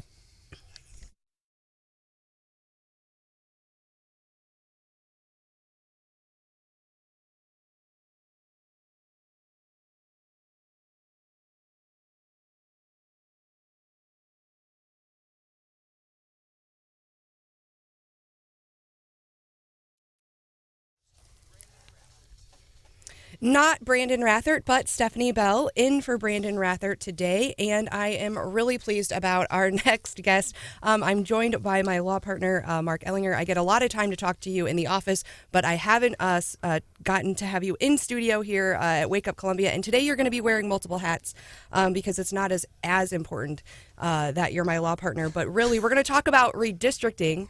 And in that role, you chaired the Senate Redistricting Committee. This year, you've been involved in redistricting before, or the commission, right? It's got a really long name. Senate Bipartisan Redistricting. Independent Bipartisan Redistricting Citizens Commission. I almost had it. Is there an acronym for that or something? It's the SIBCC. It's a terrible acronym. Okay, got it. So in that role, and I think people have kind of forgotten, it was a lot of work, but forgotten that because we spent so much time talking about redistricting on the congressional maps, that the state Senate and state House redistricting kind of took place before that and got overshadowed by the map. So if you can back up and kind of talk about the process, and then there was a lawsuit filed yesterday. So let's talk about the process and then tell us why people are mad about the process that occurred. It was done, 8 months ago? 8 months ago, yeah. Okay. So it's an interesting process because it's different this time around. Between 2010 and 2020, there were a couple of ballot issues that changed how the process for redistricting was done, which made everything kind of get thrown up in the air, including in 2020 it was changed again right before we got the census. The census was very late. I think one of the reasons that the redistricting got overshadowed on the Senate and the House side was the census came so late that it didn't overlap with the legislative session, which normally would have made it all front and center on the news. So the census came in late. The commission wasn't appointed and impaneled until August of last year and had a 6-month window to get everything done. So everything had to be done by January. So it was entirely in the off season. The House Commission ultimately got a map. The Senate Commission, which I was the chair of, did not get a map. We deadlocked. Just total fail. The Republicans, the Democrats could not agree on anything, to the extent where at one point I moved that we adopt the district that's Boone County. It has to be a single district. Mm-hmm. Both proposed maps, the Democrat and Republican maps, agreed it had to be a standalone district. I moved we adopt that district, and the Democrats voted against adopting that as a district. That's fun. that tells you a little bit about how doomed that session was. But ultimately, it did make changes for Boone County. And what we know is before, Boone County had a little slice of Cooper and folks like Senator Rowden. He would not have won his Senate seat had we not have had that little slice of Cooper. And now that's gone. So in the next election, it will just be Boone. And so that's a significant change right here in mid-Missouri. So then the commission, the bipartisan independent commission fails. So then how do we get a map? So the bipartisan commission failed. Under the Constitution, a panel of judges gets appointed, and it's 6 judges, 2 judges from each of the 3 districts that we have in the state were appointed. Interestingly, 3 were, Republican appointees, 3 Republican appointees, 3 Democrat appointees. They came together. They spit out a map. They had a couple of hearings. We submitted testimony, et cetera, and they spit out a map, and that's the map we're now operating under. But now someone filed a lawsuit. Yeah, the Democrats have filed a lawsuit. It was filed yesterday. You got to love waiting until, 5 days before the primary election that you're going to have on the maps to bring a lawsuit to not only challenge the maps, but to stop the Secretary of State from administering any election that has to use those maps. The last minute's kind of a crazy thing, and it really focuses on 2 areas. It focuses on the northwest Missouri area, Buchanan County, which was split, and it was focused on St. Louis suburban, North County suburban area, the city of Hazelwood, which was also split, although there are 94 municipalities in St. Louis County. If you could figure out how to draw a map without splitting a single one of the 94 municipalities that everybody could agree upon, you're a better person than I'll ever be on that one. Marc, and it's good to see you. Full disclosure, you and I worked together at another station, loved our times, experiences together, so it's great to have you on the show. You bring up a very interesting point about the fact there's so many municipalities, and I grew up in North County, and literally there are dozens and dozens. You've got Edmondson, and you've got, I could go down the line, you've got Blackjack, you've got Florissant, you've got Hazelwood, and then you go over and you've got, eventually you go up into the small cool valleys there, Calverton Park, so it is tough. But let me ask you about specifically Mr. Hatfield's lawsuit. He is basically saying it divides Hazelwood and therefore is unconstitutional, but he's also alleging it violates the Voting Rights Act. How do you respond to that? I think that's really interesting. We have a bipartisan judiciary in the state of Missouri. They're not elected on our appellate courts. The panel that was selected by the chief judge of the Missouri Supreme Court, who was appointed by Jay Nixon and was a longtime Jay Nixon staffer, so you can't call him a Republican. It's 3 and 3 appointees. And the lawsuit actually says that the judges packed that district, which under Voting Rights Act lingo means it's a racist job of putting more black folks or more minority folks into one district to dilute the votes in another district. And I was actually really shocked to see that there's an allegation in the lawsuit that the judges intentionally packed a district. I mean, that's basically saying they operate with bad motives. It's unheard of in any kind of litigation where judicial districts are packed. And I think it's a big mistake on their part by making that claim. Who is that coming from? Hatfield, or who is it's coming from somebody in his office? Because I noticed that, and it kind of seems to be taking a shot at the judges there. That's how I take it. I take it as a straight-on shot at the judges. To get a voting rights challenge to work, now it's a state lawsuit. It's not a federal lawsuit. Sure. So there's some nuances there. But to get a voting rights lawsuit to work, you have to allege something of that type, or you don't really have any good standing to stay in the court. In this case, I think there's a lot of ways you could have written this without saying that they packed the district, that the judges packed the district, which effectively is an accusation of animus. So what's the remedy that they're asking for? So they've asked the secretary not to proceed with the election in 5 days, and then also say the court were to determine that there is something wrong with the districts. Do they impanel 6 more judges and draw another map? So 10 years ago, that's what they did. But in the multiple amendments to the Constitution, there's now a new provision that says a judge can fix the districts. That was passed in 2018 and not altered again in 2020. And so if you look at the lawsuit, there's a copy of what they proposed the map to be. Oh. And basically what the Democrats are saying is just adopt our map. The Constitution says you can only change the districts that are challenged. But in Hazelwood in North County, St. Louis, you could probably do that. You can just move the lines a little bit. You're going to split some other cities, which, of course, raises the exact same claim again that they've already raised. But Buchanan County is a big county. That's St. Joseph. Yeah. That's about 86,000 people. It was split to go in with Platte County. If you unsplit that, and I use the term unsplit's probably not very scientific, you have to change all the districts in North Missouri. That's right. Every single one gets changed. Hageman's district would be impacted immediately. It changes 12, it changes 21, it changes 18, it changes 34. It changes all these districts just because of that one little finger that needs to be moved out of Buchanan County. So it's not like you're moving in North County, St. Louis, you're moving a line across a highway and you're good. It's moving the entire state of Missouri around in the midst of a primary. I know Senator Angela Walton Mosley, who I know well, and you know her well. She represents a big part of North County. She was elected in 2020, so it wouldn't affect her until 2 years. And I know Lutkemeyer's on the ballot. I'm not sure right off the top of my head if he has an opponent. If he does, that's such a Republican district. So realistically, I'm not sure how it would impact. Although you're right, they do want them they want Ashcroft to step in. Right, go ahead. It would make a huge difference in the Lutkemeier district. It would. Okay. It would make an enormous difference. The way that district is currently drawn, it's Platte County and Buchanan County. It's a very Republican district. The proposed redrawing makes it Platte County and Clay County, and it changes the dynamics of that district dramatically. We looked at, when I was the chair of the commission, we looked at these configurations also. These maps are very familiar to me because I've seen them all. Yeah. And ultimately, that was not a configuration that was able to go forward because of the political impact, and the Democrats were against it too, which I thought was interesting. And finally, will that go before Judge Beadham or Judge Green? And do we know when they would take? I would assume that's going to end up in the Cole County courts very, very soon. It's required to be in Cole County. I don't know which judge it'll end up in because of the change of judges. Sure. It was literally filed yesterday at noon. So I don't think it's even been served yet on the state. So really, it's going to move very quickly. Appeal is directly to the Missouri Supreme Court, so there's no interim stop along the way. So I think this thing will move very quickly. It's not going to move before the primary. I think that was for a news hit or for some other reason.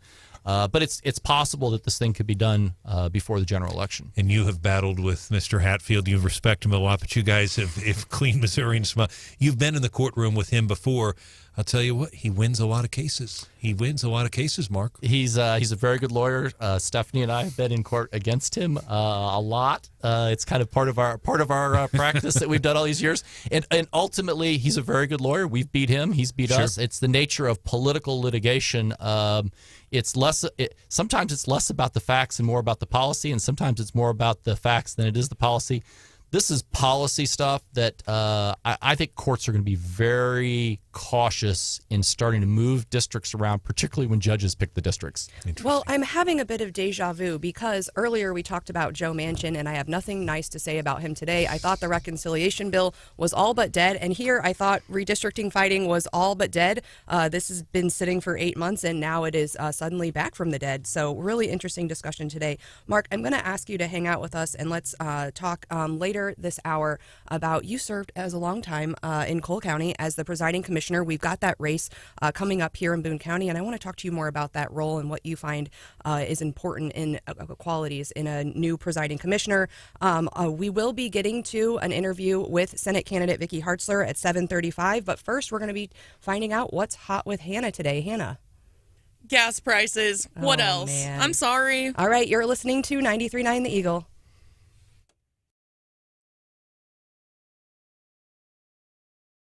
You dump it, they pump it. I'm talking about pro pumping and hydrojetting. They do the real hard work. And I want to tell you about this. When it comes to servicing, emptying out lagoons and septic tanks, people over the past few years, they've started to realize, oh, yeah, it's pro pumping and hydrojetting here in mid-Missouri. And now might be a really good time to think about that because it's been warm. Haven't had a whole lot of rain. So it makes it easier for them to get a lot of their equipment to your place without ruining your yard and things like that. But I'll tell you what, they send me pictures all the time of some of the places they get into. It's just remarkable what they do. And I think that's important because the extra length, that extra effort, they make sure that you're happy. That extra length they go through to make sure you're happy and satisfied. Pro Pumping and Hydrojetting, pro-pumping.com. You dump it, they pump it.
This is not Brandon Rathert. It's Stephanie Bell in for Brandon Rathert, filling some big flip-flops this morning, and actually in high heels, not flip-flops. But we are getting ready. It is 7:25-ish, and we are getting ready for What's Hot with Hannah, and I'm already running late. She said it's about gas prices, but I think we're having a little bit of timing issues this morning. Marc, you said you were listening and you didn't get to my Alzheimer's story, so I think that's what's hot, because I have not been able to stop thinking about that story all morning. It's terrifying. So I guess what I learned is that all of the research for the last 20 years has been based on this plaque issue. They said that, it's the plaque causing Alzheimer's, and apparently that was all falsified. And that's shocking because it's been such a focus, and so many people. I've had folks in my family. I think everybody's been touched by Alzheimer's at some point in time, and to know that all that research and all the background and all the history on that was falsified, and we've been working on a false assumption this whole time is really devastating, I think, to a lot of families. And I guess the scientists are now saying, well, maybe it's the plaque, but maybe it's not. And so in some ways I have hope that, maybe we get out of that, out of that assumption, and we actually do find what is causing Alzheimer's, and it does lead to a breakthrough, because I think, we've all been touched by that. Hey, Hannah, what's hot today? So I've been curious about gas prices, because where I live in California, it's $4.01, and it's just teasing me. Like, I want it to drop below $4 so bad. And I've been excited because prices have been, slowly going down. And then I realized this morning, I'm like, it never should have been that high in the first place. So I don't know why I'm so excited. But I wanted to know, how has gas fallen below $4 a gallon where the Wake Up Columbia family members live? Because I don't know if you noticed, when we were in the Boonville Woldridge area last weekend for Cousin Andy's wedding, even last week it was $3.89. Yes, for some reason Mid-Missouri has high gas prices compared to everyone else. Marc, do you know why? I don't know why, although it has lower diesel prices than everywhere else. So it's this weird thing. You drive down I-70 and it's $3.89 all the way to St. Louis, but diesel's $5 a gallon. And then you get into here and it flips around. I basically got humbled really quickly by Richard, who says, quit whining. It's $9 a gallon here in the UK. Oh, my goodness. Well, so thanks, Richard. We're counting our blessings that it's only $4 and not $9. Coming up at 7:35, we are going to talk to Senate candidate Vicky Hartzler.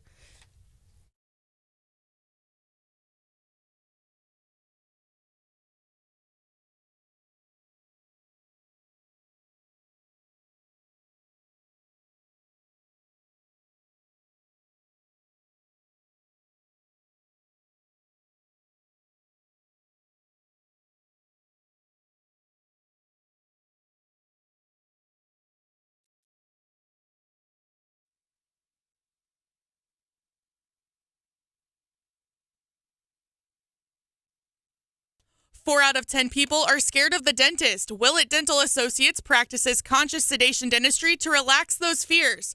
Make an appointment now at 573-445-5300 or at willettdentalassociates.com.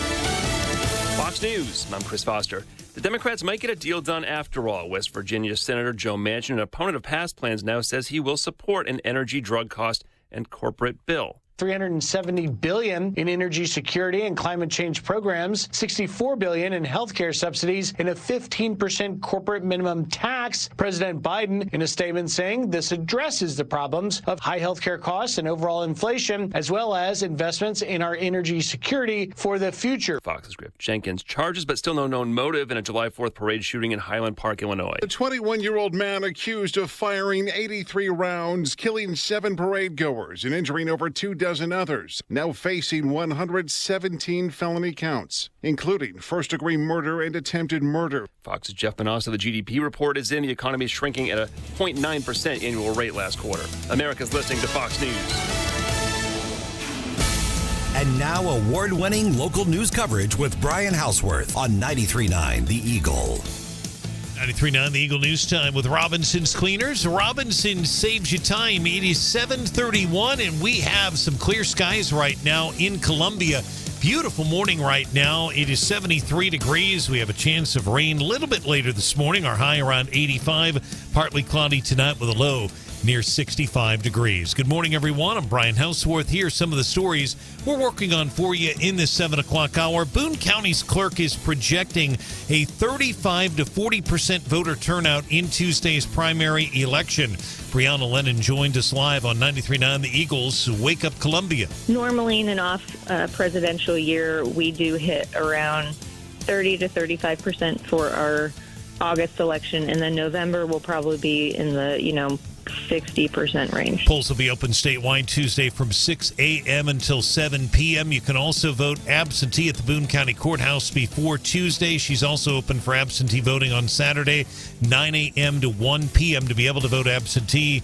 to be able to do that. You have to be absent from Boone County on Election Day or be a poll worker or have an illness or a physical disability. Boone County Sheriff's deputies need your help in solving a shots fired incident that happened just south of Columbia on Wednesday, south of Chapel Hill on South Brampton Lane. The call was sent out just before noon to the 3300 block of South Brampton Lane. Our crews on scene saw several deputies from the office talking to witnesses. Deputies on scene told us no one was hurt. They didn't find any property damage. ABC 17's Lucas Geisel reporting Columbia City Manager DeCarlin Seawood delivers his budget message at City Hall this morning at 10. It's open to the public. And the average wage in Boone County now $49,000 according to Ready. 733.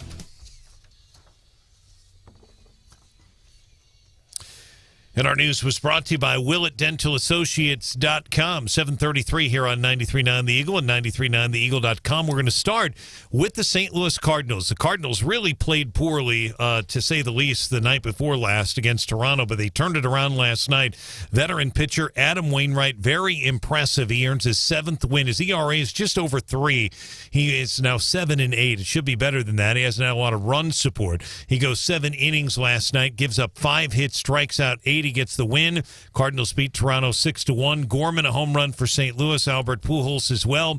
Cardinals 52-47, 3 games behind the Brewers in the National League Central Division. So the Cardinals are idle today. They'll travel to Washington to play the Nationals tomorrow. So no baseball for you tonight on 93.9 The Eagle. Anaheim beat the Royals 4-0 Wednesday at Kauffman Stadium. Jansen Junk, who normally is a bullpen pitcher, really good one, by the way. He started last night. Looked like Sandy Koufax on the mound with the way he pitched. 8 strikeouts for the Angels. Royals battle the Yankees in New York tonight. And Daniel Boone beat Iowa yesterday 17-0 in softball. They'll play in the winner's bracket today at 3 o'clock. Good luck to them. Their opponent today is a team called Wood, Illinois. Our news time, 7:34. Traffic check, MidmoHires.com. Local companies looking for local people. MidmoHires.com to find a job or post your job opening today. Roads have been pretty quiet here in mid-Missouri. If you want to report a traffic issue, 573-874-9390. More team coverage in less than 30 minutes. We have breaking news immediately. I'm Brian Houseworth, 93.9 The Eagle.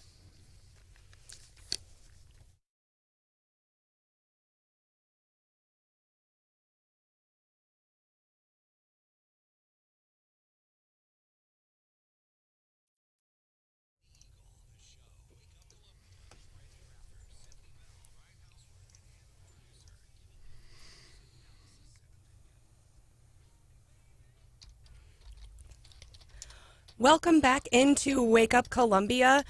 We are joined by Senate candidate Vicky Hartzler, and I have to say, I heard the ad yesterday, and it gave me a little bit of a chuckle, the chainsaw ad. Have you been getting a good... Hannah, you got that audio ready? Let's hear it. This Eric puts rifles in his ads, and Eric Schmidt plays with a blowtorch, so I brought my chainsaw. Just kidding. So, Congresswoman Hartzler, have you gotten really good feedback on that ad that was released yesterday? Oh, we have. People are saying this is great. You know, we need a senator who actually talks about issues and has a track record of experience of getting things done, who's knowledgeable and ready on day one to, take the helm. And these other people in this race have just tried to have a competition of who is tougher and who can come out and be more bombastic. And, voters deserve someone who actually is going to work for solutions and get results and not just have rhetoric. Well, and one thing, I think we think about things when we think about candidates. And so I think about Marc McCloskey and I think about the pink shirt, right, and the gun and everyone, and so I think people are trying to use props like that. But when I think about you, I really do think about your work with China. And I know Biden is set to talk to China today. What are your thoughts on that?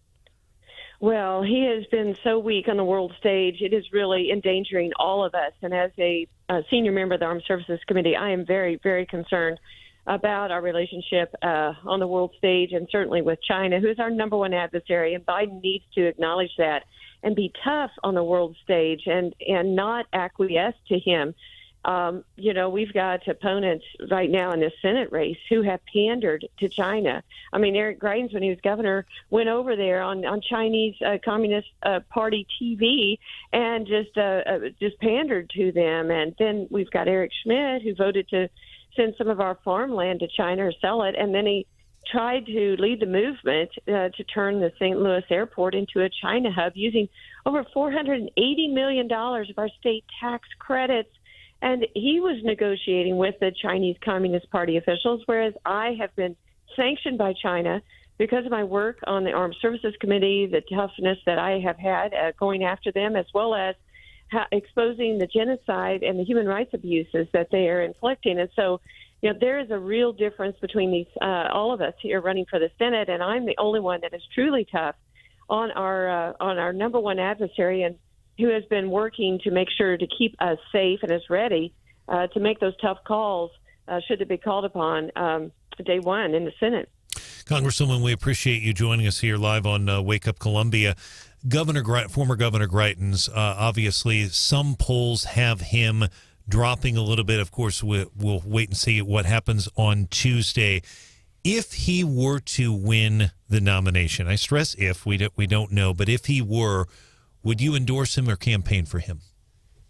Yeah, well, I'm running hard, and we're on this Heartland tour all over the state so that doesn't happen, and he really cannot be our nominee because we could very well lose this state to the Democrats. And the goal of this race and people running good conservatives like myself running all over this country is to take back the majority of the Senate and to fire Chuck Schumer. And we did that in 2010 when I ran to fire Nancy Pelosi, and we in the 4th District stood up together and said, you've got to go. You do not share our values. You're running our country. And we, as a group of Missourians, stood up and we did. And I believe that is what we're going to do in the Senate race, too. We're going to win next week, and we're going to help take back the majority and fire Chuck Schumer because the Democrats are running this country. They are inflicting pain on the people I care about here in this state. That's why I'm running, is because we've got to stop this, turn this thing around, and I believe we will. I have one follow-up question. I think it ties in with rural Missouri because I know you emphasize that and you're endorsed by the Farm Bureau. But when you first ran for office, Congresswoman, in the Missouri House, to put it in perspective, rural Missouri was very, very Democratic, as you and I both remember. In fact, you beat a Democrat, popular Democrat in your area, and at that time, Democrats controlled most of the rural seats. They, up until Marc Ellinger, remember, I mean, they had a lot of rural, especially in the Senate. You had Mathewson, you had Caskey, you had all the big names like that, Danny Staples in these rural areas. They're all gone. Every one of those seats has flipped from Democrat to Republican, literally every single one in rural Missouri. What happened there? What do you think happened? Well, you're right. It is a different world here, and it's a much better world. What happened is the Democrat Party left the people. They are not the Democrat Party of the past, of Harry Truman and others. They who, some of my predecessors were pro-life, pro-gun, pro-military.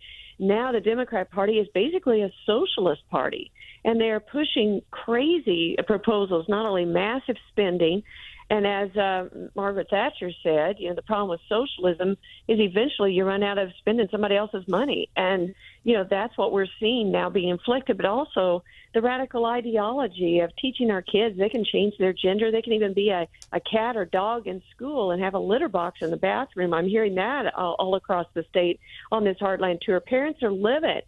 And we've got to get back to the basics.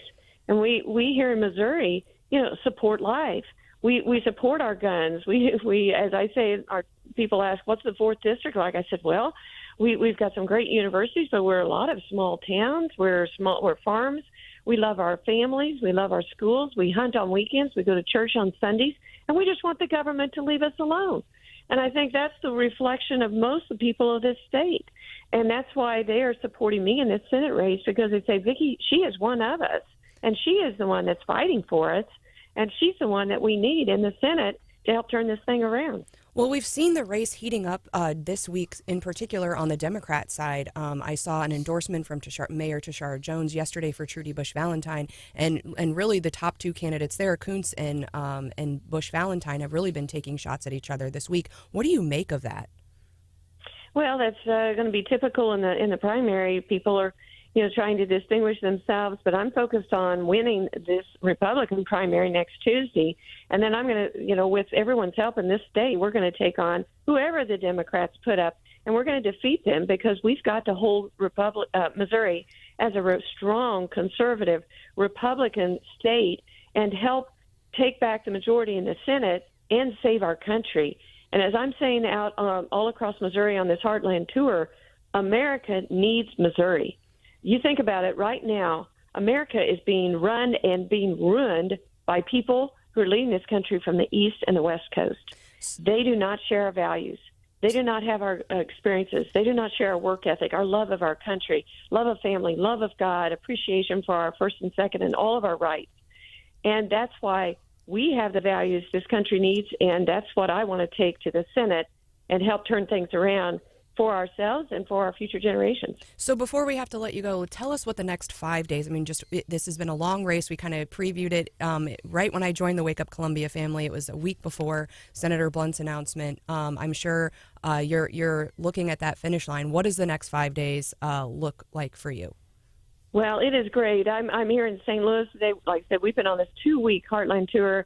I don't even know how many stops, but we're today have Marjorie Dannenfelder, who is the president of Susan B. Anthony, the nation's premier pro-life group. She has flown in here to spend the day with me. We're going to be having several rallies on the eastern side of the state here, standing up for life and showing how I've been a champion of leading in Congress on this issue. And then we're going on down to the Boot Hill tonight, going to be visiting with some Farm Bureau folks there, and Farm Bureau has endorsed me. We're going to go across all of the South Missouri, West Plains, and Poplar Bluff, and we'll be circling back, of course, to Harrisonville by next week, and just getting out and visiting with folks. There's still a lot of undecideds in this race, and I want them to know how I've been a champion for fighting for our Missouri values, not fighting for China like my opponents have.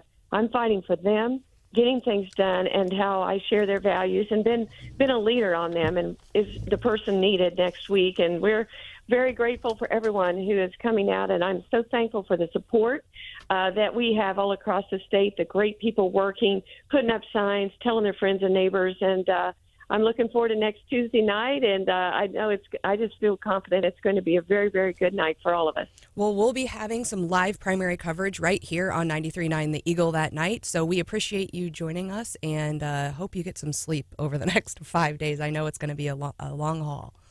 You bet. All right, it's a lot of fun. Thanks so much. Thank you. Care. Coming right up, we are going to talk. Marc, I'm going to ask you to put on a different hat, your presiding commissioner hat. You served there in Cole County for a while, and we've got that race coming up in Columbia, and I do think it's an office that is really important, and it oftentimes gets overlooked, and it means there are a lot of things that it means to your county, and I really feel like whoever's in that position can really drive that position one way or another. And also, we're going to be joined by Representative Cheri Reisch in the 8 o'clock hour. I'm really excited. We're going to talk to her about special session. She had a fiery post on Facebook about schools, like she does a lot. I think Jen called someone the other day a provocateur. I would say her Facebook a lot of times would fit that bill. So we're excited to talk to her in the 8 o'clock hour. But coming right up, we're going to talk presiding commissioner. You're listening to 93.9 The Eagle.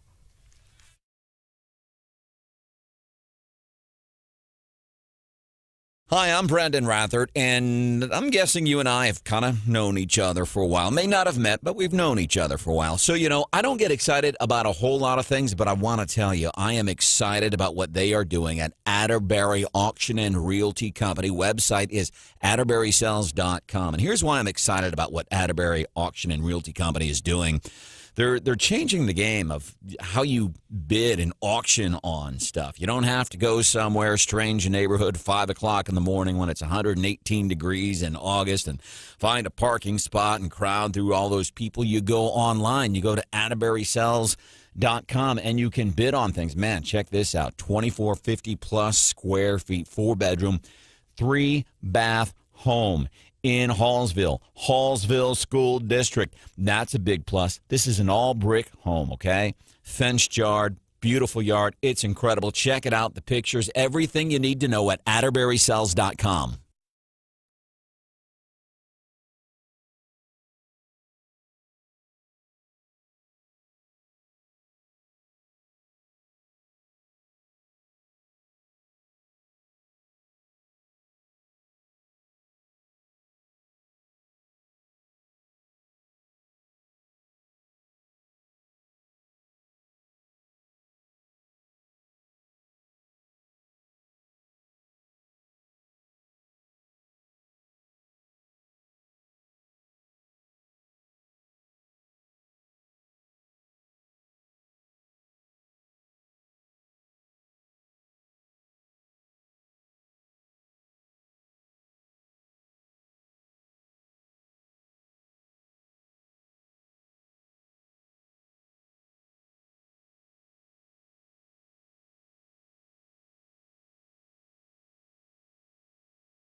This is Stephanie Bell in for Brandon Rathert, and this is Wake Up Columbia. We are all things elections today. We've been talking about the U.S. Senate race. Hannah and I were talking. I do have a little bit of U.S. Senate race fatigue. I am excited for Tuesday, and it does feel like the Super Bowl for election nerds. Marc is nodding his head, but it feels like a long road to get here. So I'm excited about that. But there are also some exciting local races, and I don't think people always really engage with those races, but like Brandon likes to say, the more localer, the more importanter. And he says it differently every time, and he expects us to remember the quote. Right, and he is very excited that Brianna Lennon, the Boone County Clerk, once retweeted that quote from him. So But it really is true. And if you're talking about just your everyday life, the folks that, govern you, whether it's your local school board or your city council, especially during COVID, we learned those local spots really matter. And so, Marc, I wanted to talk to you about this Boone County presiding commissioner race. We've had Connie Lepper. So there is a primary. So if you pull a Republican ballot on Tuesday in Boone, you will have a choice between James Pound, who's been on the show, and Connie Leopard. If you pull a Democrat ballot, it's Kip Kendrick, former state rep, who's unopposed. And then whoever wins will face Kip in the general between Connie and James. But I really do think people should be paying attention to that race. So you served as, I should know this, but as the Cole County presiding commissioner for how long? 8 years. 8 years. 8 years. And so tell me more about the role of presiding commissioner and what, to me, it sounds like a really boring job. And I think people, for the most part, know what a mayor does, but what does a presiding commissioner do? So, the county commission governs everything that a county does, from roads, health department, law enforcement, all the budget for counties. And there's only 3 members on the county commission. So 2 votes decide literally the policy for the entire county. Now, inside a major city, a Columbia-sized city, it's a little different because Columbia has a lot of power inside the city, just as I was in Cole County. Jefferson City has a lot of power inside Jefferson City, but outside of that, it's basically entirely a county-operated system. So, if you're concerned about your roads outside of a city, that's the county. If you're concerned about law enforcement at night outside of a city, that's the county. It's really important because it touches every aspect of life. In Cole County, we did emergency medical services. In other words, the ambulance service was done. You do economic development.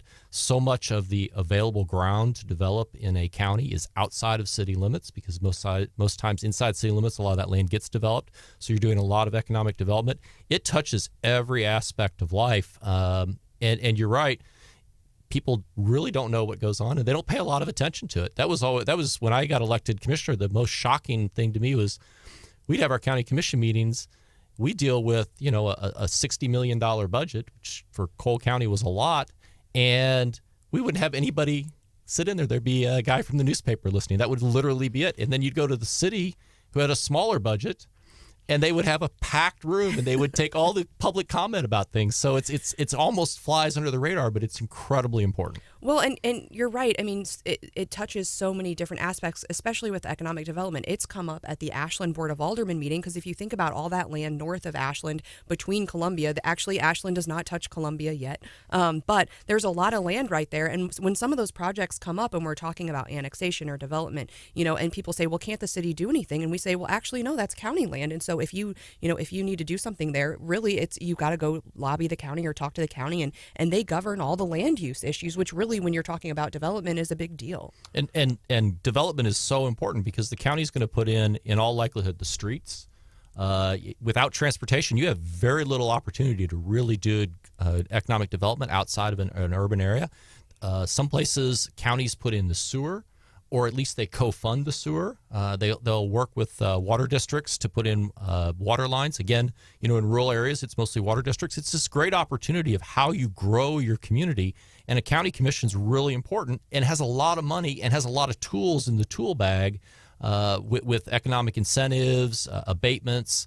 It's the tax collection authority, so it has a lot of ability to move property values and move how properties get moved across the county, particularly with respect to people who don't pay their taxes and what you do with those vacant buildings or vacant lands.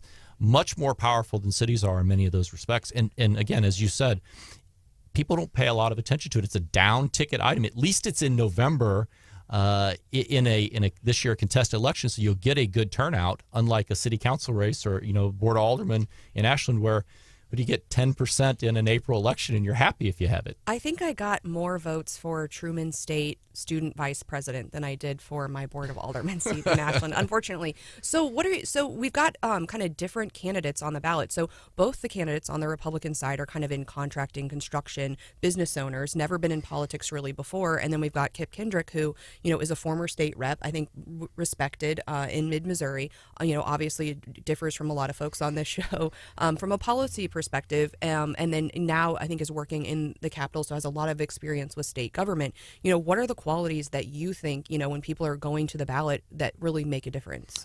The most important quality is being able to look at a budget and be able to understand how that's going to function on a real basis in delivering to people. The business experience is, I think, much more important than the in-the-halls Capitol building experience. It seems almost on its end because so many people talk about the policy and politics, but it's delivering a service to your customer, and the customer are your constituents across the county. And if you haven't delivered services, whether you're building something or you're operating a small business, you don't appreciate how important it is to be responsive to questions, to get out and take a look at things, to meet with folks. Everybody can walk the halls of the Capitol. Anybody can do it on any time. It's not the same. Well, thank you so much. It's been a really fun hour with you in studio. I appreciate you wearing all of the various hats today to fill us in on redistricting and on the presiding commissioner's race. It's been fun. Thanks for having me in. All right, coming up next, we're going to have Representative Cheri Reisch. We'll be talking about special session. I'm going to ask her if she thinks there'll be any upsets on the state level next week. So we're excited for that. That is coming up at 8:10.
This is a Fox News alert. The economy keeps weakening. I'm Dave Anthony. There was shrinkage for a second straight quarter. Fox's Lillian Wu details the Just Out report live. Dave, we just got a second straight negative number for the GDP. The first reading of the second quarter showing the gross domestic product contracted at a 0.9% annual rate.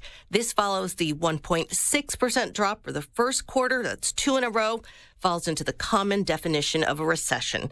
Economists say things like inflation, inventory buildup, and a shift in spending toward services away from goods weighed on the economy. Dave? Lillian, the White House had said we are not in recession, even if this report came out negative. But Senator John Kennedy just told Fox, the bottom line is the economy sucks. He's a Republican and believes it's just going to get worse until Congress stops the spending. So Kennedy opposes the new scaled-back version of President Biden's Build Back Better plan. Democratic Senator Joe Manchin blocked that, but now he backs a new one. Senate Majority Leader Chuck Schumer and West Virginia Democrat Joe Manchin struck a deal on a roughly $740 billion spending plan to revamp Medicare prescription drug prices and invest $369 billion in climate initiatives. The lawmakers say it will also bring down the deficit by raising taxes on corporations. Fox's Jared Halpern. President Biden is now on a call with China's leader. Amid growing tension over House Speaker Nancy Pelosi's reported trip to Taiwan next month, an island China considers its territory, warning of consequences. The communists are threatening us and trying to get us to back down, and it seems the Biden administration is willing to appease them. Republican Congressman Mike Ellinger does not want Pelosi to cancel the trip. A Russian journalist who staged a live protest on TV against the Ukraine invasion was found guilty today of discrediting Russia's armed forces. America's listening to Fox News. The economy is headed directly for a disaster. The Fed can either raise rates to lower inflation and trigger a stock and housing market crash, or it can keep rates low and potentially cause hyperinflation. That is why you must take action to protect your savings right now. Hi, this is Stephen K. Bannon, and I urge you to diversify your retirement account out of paper assets and into physical gold. The Birch Gold Group IRA is what I recommend to all my family and friends. And today, Birch Gold is giving away a free information kit about how gold IRAs work. To get your free copy, just text the word PROTECT to 989898. It's crucial for you to get this information before an economic disaster is in full swing. Again, text PROTECT to the number 989898 to get your free information kit on gold. There's no obligation or purchase required, so do it now. Text PROTECT to 989898. Action, action, action. Use your agency. Take action today. Sound bites with you the other day, too, about the fair. 93.9 The Eagle News Time with Robinson's Cleaners. Robinson saves you time. It is 8:03 right now. We do have partly cloudy skies. 75 is our current temperature. On our way today to a high of around 85 degrees. Cloudy tonight with a low near 65. Good morning, everyone. I'm Brian Houseworth, and here's some of the stories we are working on for you in this 8 o'clock hour. Not a lot of details here, folks, but we're going to begin this hour with some breaking news. Many of you within the last 15 minutes seeing a high-speed pursuit that went all over northern Boone County, just north of Columbia. It ended up about maybe 5 minutes ago on Highway 124 north of Columbia. Two suspects, two people. We don't know if they're men or women. We don't know that at this time. We don't know what they were being pursued for, but authorities have been pursuing them. A high-speed pursuit at one time going 100 miles per hour. They jumped out of the vehicle and jumped into an area near a bridge, tried to run from the police, but the authorities have captured them. So the two suspects have been taken into custody near a bridge off of 124. Many of you seeing that pursuit right now. And again, if we get any names of these two, we will pass those along to you at this point. But they are literally being booked right now as we speak and taken into custody. In other news at this hour, Columbia City Manager will outline his budget priorities and any budget-related changes he is recommending this morning. He'll do so at City Hall. Columbia City Manager DeCarlin Seawood will deliver his budget message for fiscal year 2023 at 10 o'clock this morning at City Hall. You're invited and encouraged to attend the briefing, which will take place in the council chambers. Columbia's current budget is about $460 million. Don Luzader, Zimmer News Network. In other news at this hour, the average wage in Boone County is now higher than that of Cole County, according to a presentation from Regional Economic Development Incorporated. Ready officials say the average wage in Boone County is now $49,000. That's about $23 per hour. Columbia Regional Airport officials are currently in negotiations with a concessionaire about a restaurant in the $23 million new terminal that is being built at COU. Airport manager Mike Parks tells 93.9 The Eagle that we should learn more details about the restaurant by September to go before the council. And we anticipate an agreement going to council here. I don't want to give an exact timeline, but hopefully in the next 30 to 45 days, we'll have something going to council for approval. No, we don't know details about what kind of restaurant that it will be, but what Mr. Parks tells us is that the concessionaire will have the kitchen of this restaurant in the center of the airport where they're going to do it, and they'll have a secure side and a public side. So if you're traveling, you'll be able to eat and sit down and have a meal. You'll also be able to do so if you live here in the area and are not flying. You'll be able to go in there and eat a meal as well at the new restaurant. Much more on this, our website, 939theeagle.com. Boone County's clerk projecting a 35 to 40% voter turnout in Tuesday's primary election. Brianna Lennon joined us live on 93.9 The Eagles Wake Up Columbia. She says you can vote absentee at the Boone County Courthouse before Tuesday. Also, her office will be open for absentee voting on Saturday from 9 a.m. to 1 p.m. to be able to vote absentee. You have to be absent from Boone County on Election Day or have an illness or physical disability or a poll worker as well. And one other quick note from this morning from our interview with State Representative Dave Griffith about the high number of veteran suicides here in Missouri. He says Missouri leads the nation in veteran suicides, 146 veterans committing suicide in Missouri last year. The chairman announcing here on Wake Up Columbia, Dave Griffith, this morning that the next hearing will be August the 31st, and he tells us that he is going to reach out today to former Democratic Secretary of State Jason Kander. He would like to see Mr. Kander testify at the Missouri Capitol. According to Griffith, Kander has done, in his words, an outstanding job of helping veterans with the Tiny Home Project in Kansas City. He would like Mr. Kander to share his experiences in helping those veterans and would like him to testify in Jefferson City. There's no word yet on whether or not Mr. Kander will be able to make that, but the chairman confirms he's going to call him today and extend the invitation. Our news is brought to you in this 8 o'clock hour by the folks at First State Community Bank. First State Community Bank, member FDIC, equal housing lender. Our news time, 8:07.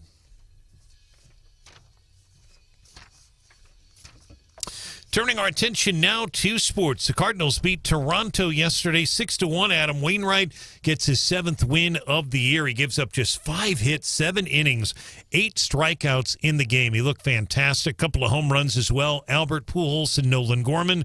Cardinals now 3 games behind the Brewers in the NL Central. They are 52-47. Cardinals off today. They'll travel to Washington, play the Nationals tomorrow. Mike Claiborne of the Cardinals Radio Network announcing Rick Horton should be back on the broadcast, if not tomorrow, by Saturday. So that'll be great as well. No Cardinal baseball for you tonight. Again, the Cardinals are idle a travel day. Anaheim beat the Royals yesterday at Kauffman Stadium 4-0. Royals battle the Yankees in New York tonight. And congratulations to Daniel Boone Little League Softball. They win 17-0 over Iowa. Very impressive. They play today at 3 o'clock in the winner's bracket. So far, Daniel Boone 2-0 in this competition. Congratulations to them. Sports is brought to you by Anderson Windows. Our news time, 8:08.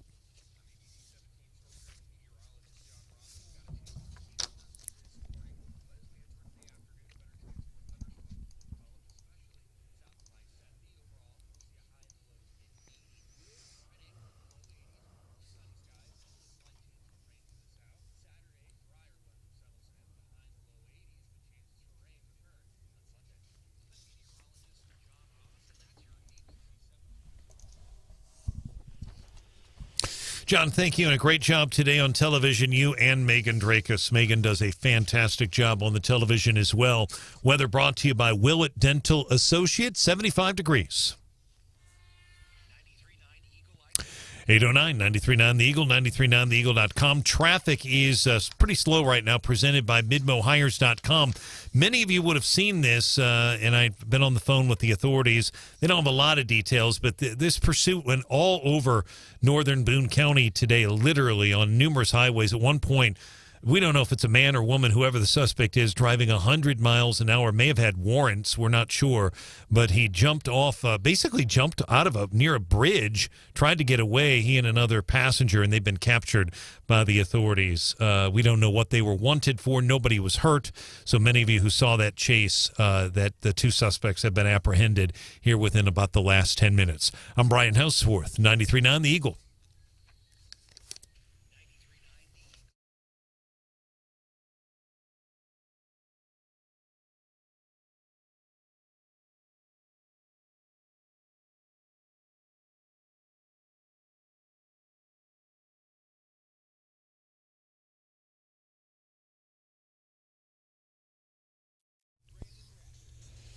Or Stephanie Bell sitting in for Brandon Rathert this morning. We've got producer Hannah here with us and Brian Houseworth, and I am pleased to be joined by Representative Reisch, who actually is going to be my representative coming up here very soon. Your district is, we talked with Marc Ellinger earlier about redistricting on the state level, but your district was one that changed pretty substantially. Absolutely. So I currently represent all of Northeast Boone County and Southeast Randolph, and it's going to change quite a bit. I'll still be representing Centralia and Hallsville and East Columbia. But now I take in all of southern Boone. So the big towns of Pierpont and McBain and all the way south of that, including Ashland and Harrisburg, will be in my new district. So you'll have Boone County's second largest city, Ashland, and the third largest city, right, Hannah?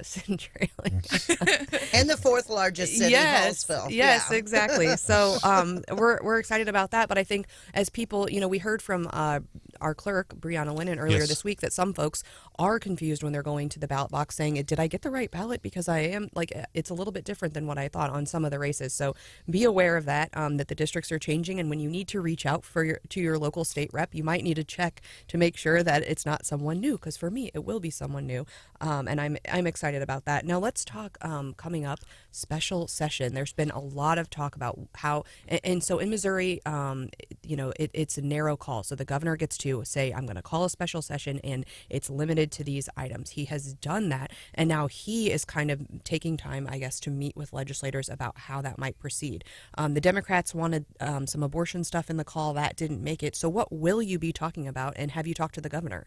So I will be meeting with the governor next week and a lot of my colleagues as well. And basically right now, our understanding is two main priorities of his. One, he's calling it the historic largest tax cut in history. We hope that. I'm all about cutting taxes. And the other is agriculture tax credits. So agriculture is the number one industry in Missouri. And right now we're going through drought, floods. You never know what's going to happen. And so we had it set, I believe, at 2 years, and he wants us to extend it 6 years.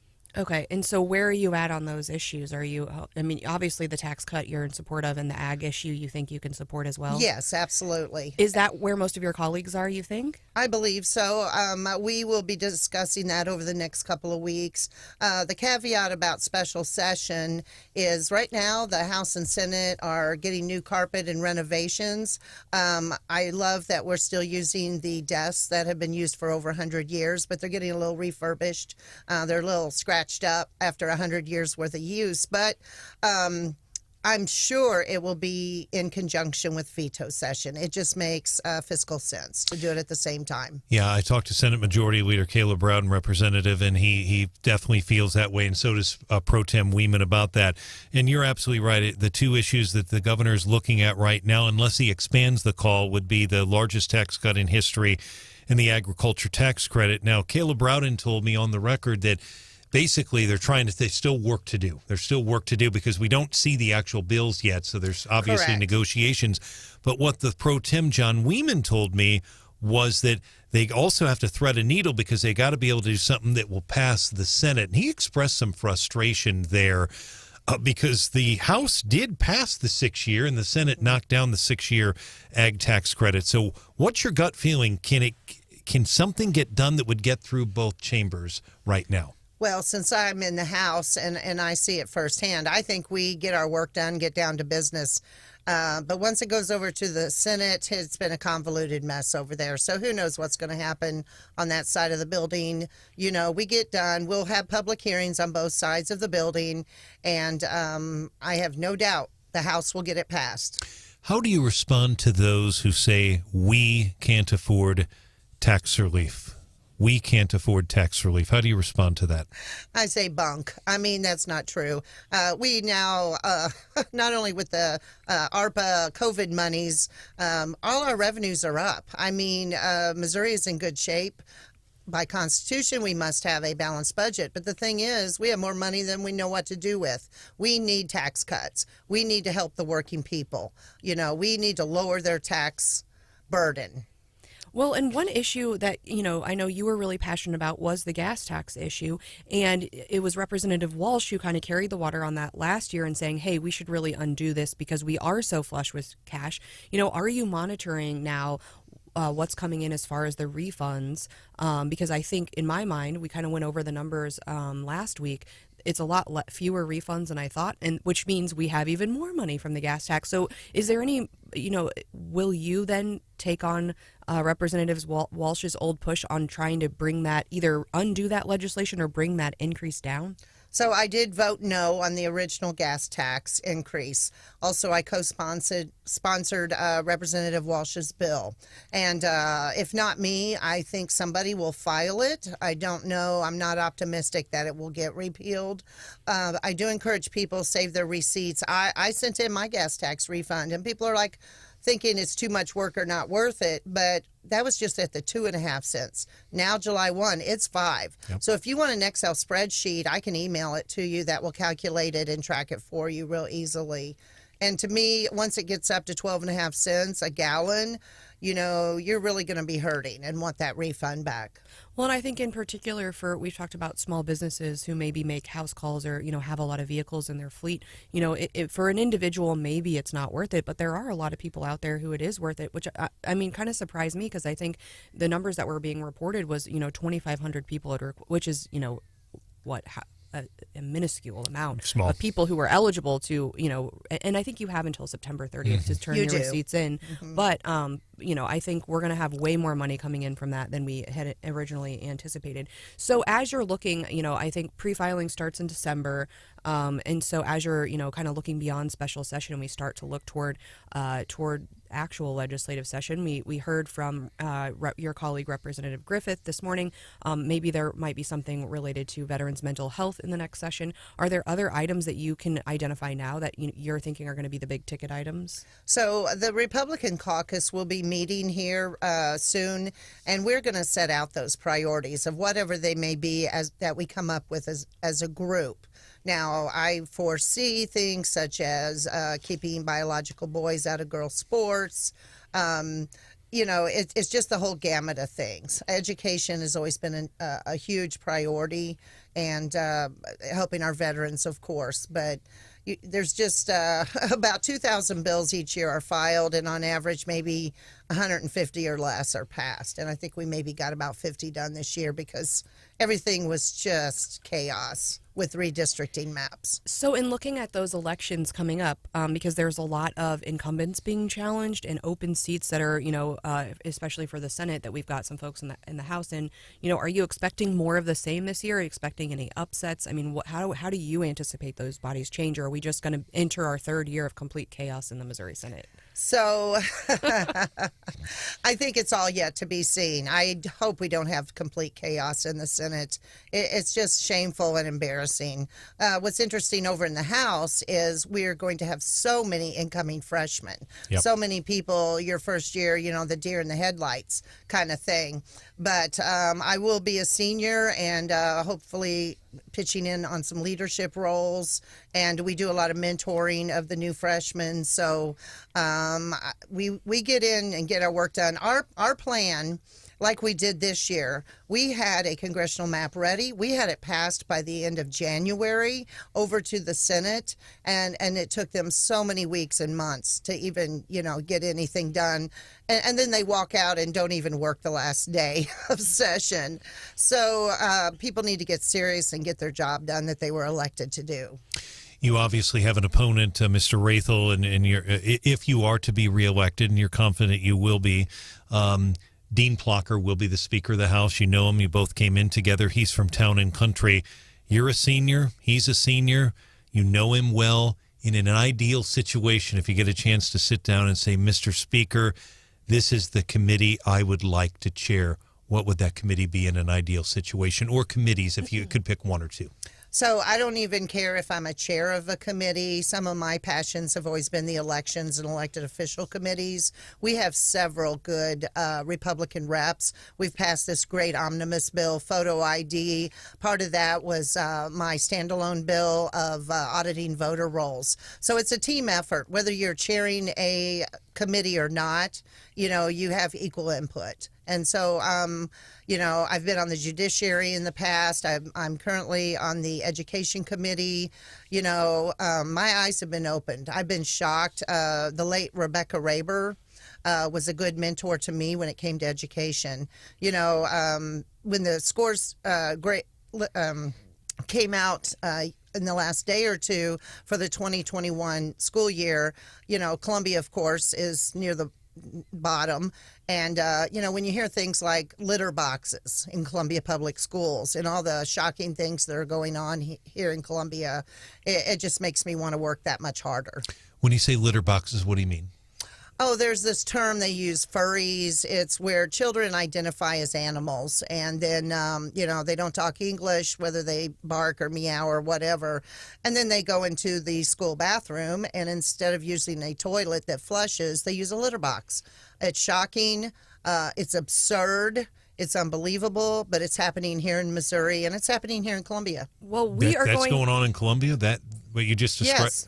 Well, we are really excited to get more into that. I do want to talk education and elections. School choice is a big passion of mine, so we're going to do that at 8:35. But coming up next, we're going to get into the morning bell, and I have two things for the morning bell, both of which are bad news. So maybe we just get them out of the way, so tomorrow for Feel Good Friday we can celebrate. You're listening to 93.9 The Eagle.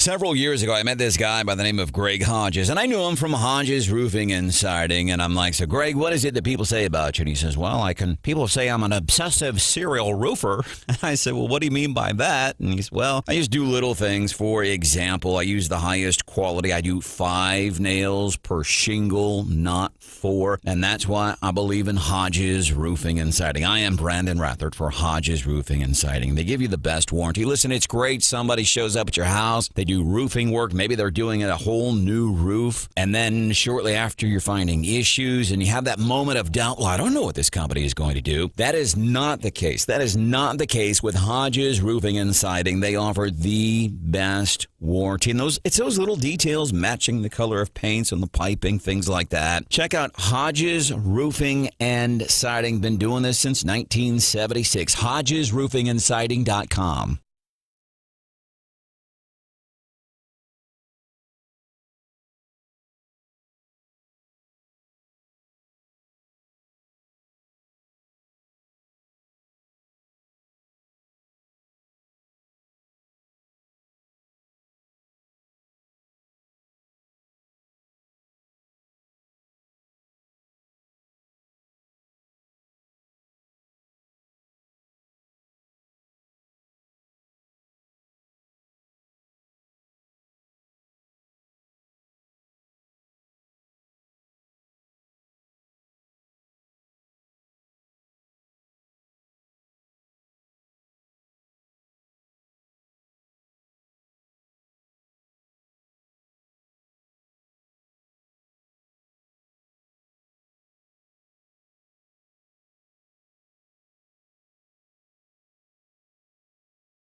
This is Stephanie Bell in for Brandon Rathert. I'm choosing a story for the Morning Bell between bad news and worse news, but I figure, should we just get it out of the way, Hannah? That way we can do something more fun tomorrow. Yeah, rip the Band-Aid. Okay. So officially we have entered a recession. It's the second quarter that the growth has tumbled 0.9%. So I just got, and I'm sure many of our family members got it, that Fox News alert that we are officially in a recession. Now, Joe Biden's probably going to tell us, right, that we're not in a recession, that all is fine, that the gas prices are coming down. But I think we're all kind of feeling the pinch. So that's one, and I kind of knew that was coming because as I was looking last night, it's the home sales that I think are really surprising me. And, you know, there are experts like Aaron Hedlund that we have from the Show Me Institute that tell us all of the things. And when the experts get it wrong, you know it's bad. And so I know before when we were looking at inflation numbers, the experts had predicted something really bad, and it was even worse than what the experts predicted. And again, economists expected monthly sales to drop by 1.5% on home sales. And in June, it tumbled 20%. So 20%. That's huge. Yeah. And so they're saying the home purchase activity, they monitor week by week how many people are kind of applying for mortgages and all of that. And it's actually reached a pandemic level, that we're at the same level we were in 2020. And so seeing that yesterday, I'm not surprised to see the official word that we're in a recession. And we've also seen some of our other big businesses and restaurants that monitor the activity of customers that have large data scale sets, people in business who are the people I like to listen to and trust, people on the ground, and are saying, you know, based on the activity that we're seeing, I think somebody cited like coupon usage and the way that people are making purchases is signaling that a recession was coming. So lots of bad news. Although, Hannah, the good news from the Wake Up Columbia listeners is in a lot of places, gas is under $3, right? Yeah, or we're getting very close to being under $4. Oh, sorry, not under. I wish it was breaking under news! 3. Breaking. I mean, it is shocking though, because I remember, you know, in the previous recession, like in 08, 09, and we monitored our finances really closely when I was in law school, and when it hit $4, just being absolutely shocked. And now we're celebrating, like, ooh, $4 seems kind of cheap these days. It's $4.01 in California, and it's making me mad. Like, come on, just drop 2 more cents and be under $4. It's still not gonna. You're still not gonna be able to fill up your tank for under $50. I know. Sorry to let you know that. Well, we have a fun show still planned for this last half hour. I want to get into the school choice issues. You had an interesting post earlier this week on Facebook about the scores for Columbia Public Schools that just came out. So I want to talk about that. And then we saw each other at that recent Ready event down in Ashland. So I want to get your feedback on that too. Absolutely. Coming right up at 8:35.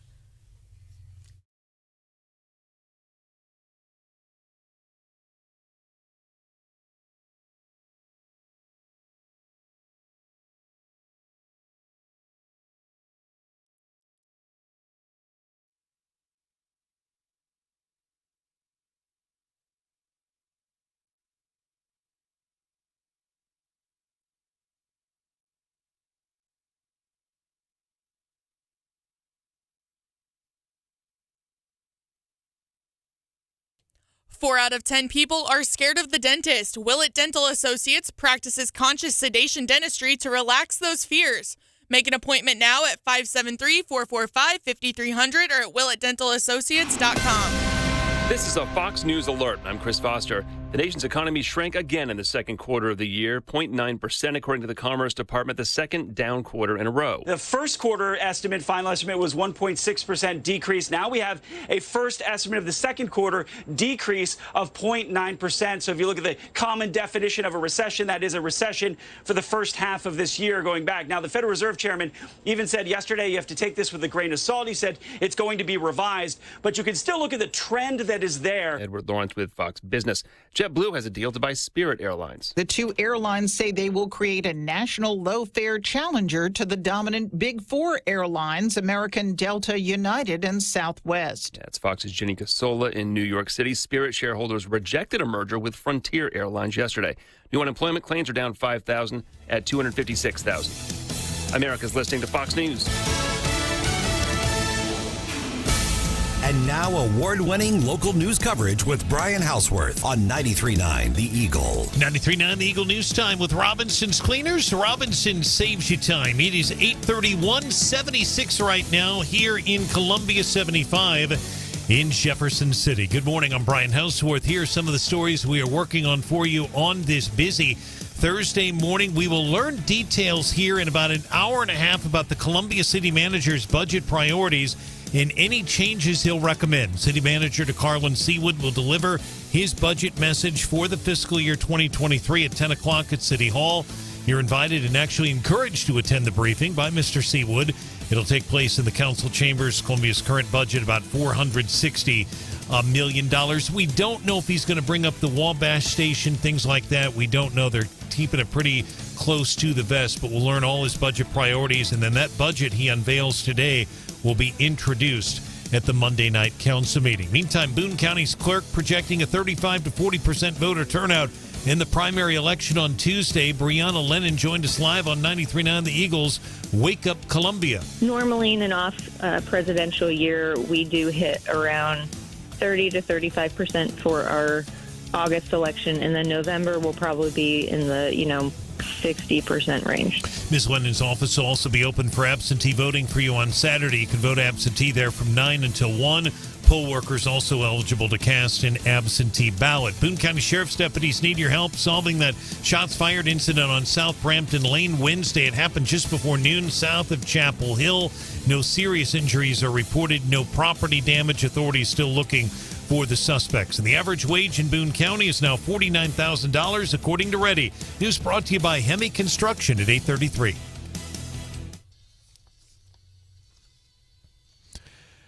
In sports, Daniel Boone beat Iowa 17-0. They play in the winner's bracket today in softball at 3 o'clock. Congratulations to them. Very impressive. It's just going to get tougher from here on out, but very impressive in their first two games.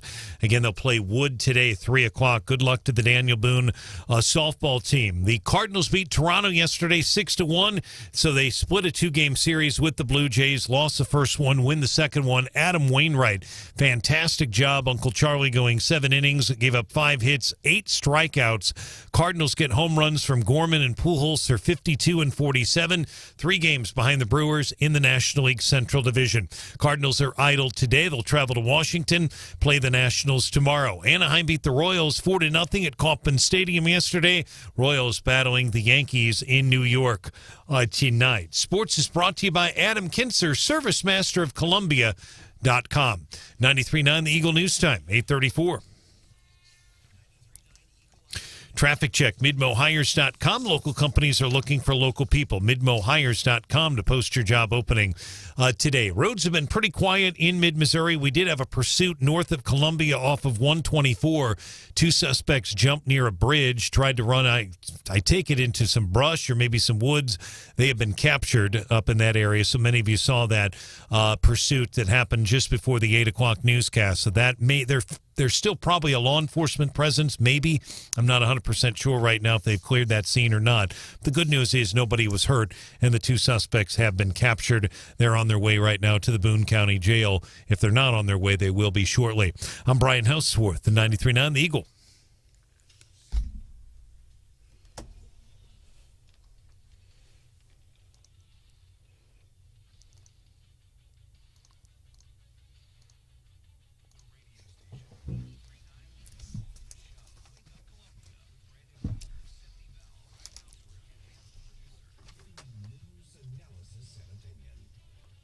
This is Stephanie Bell in for Brandon Rathert, and I do want to give you a heads up. We will be looking at that city budget later today, and we'll be breaking it down. We have a guest host in tomorrow. Steve Spellman will be joining me, and we will be relying on Brian and his live tweeting today to give you the full updates. He said there could be surprises. I don't really like surprises that much when it comes to the city budget. I hope there aren't many surprises.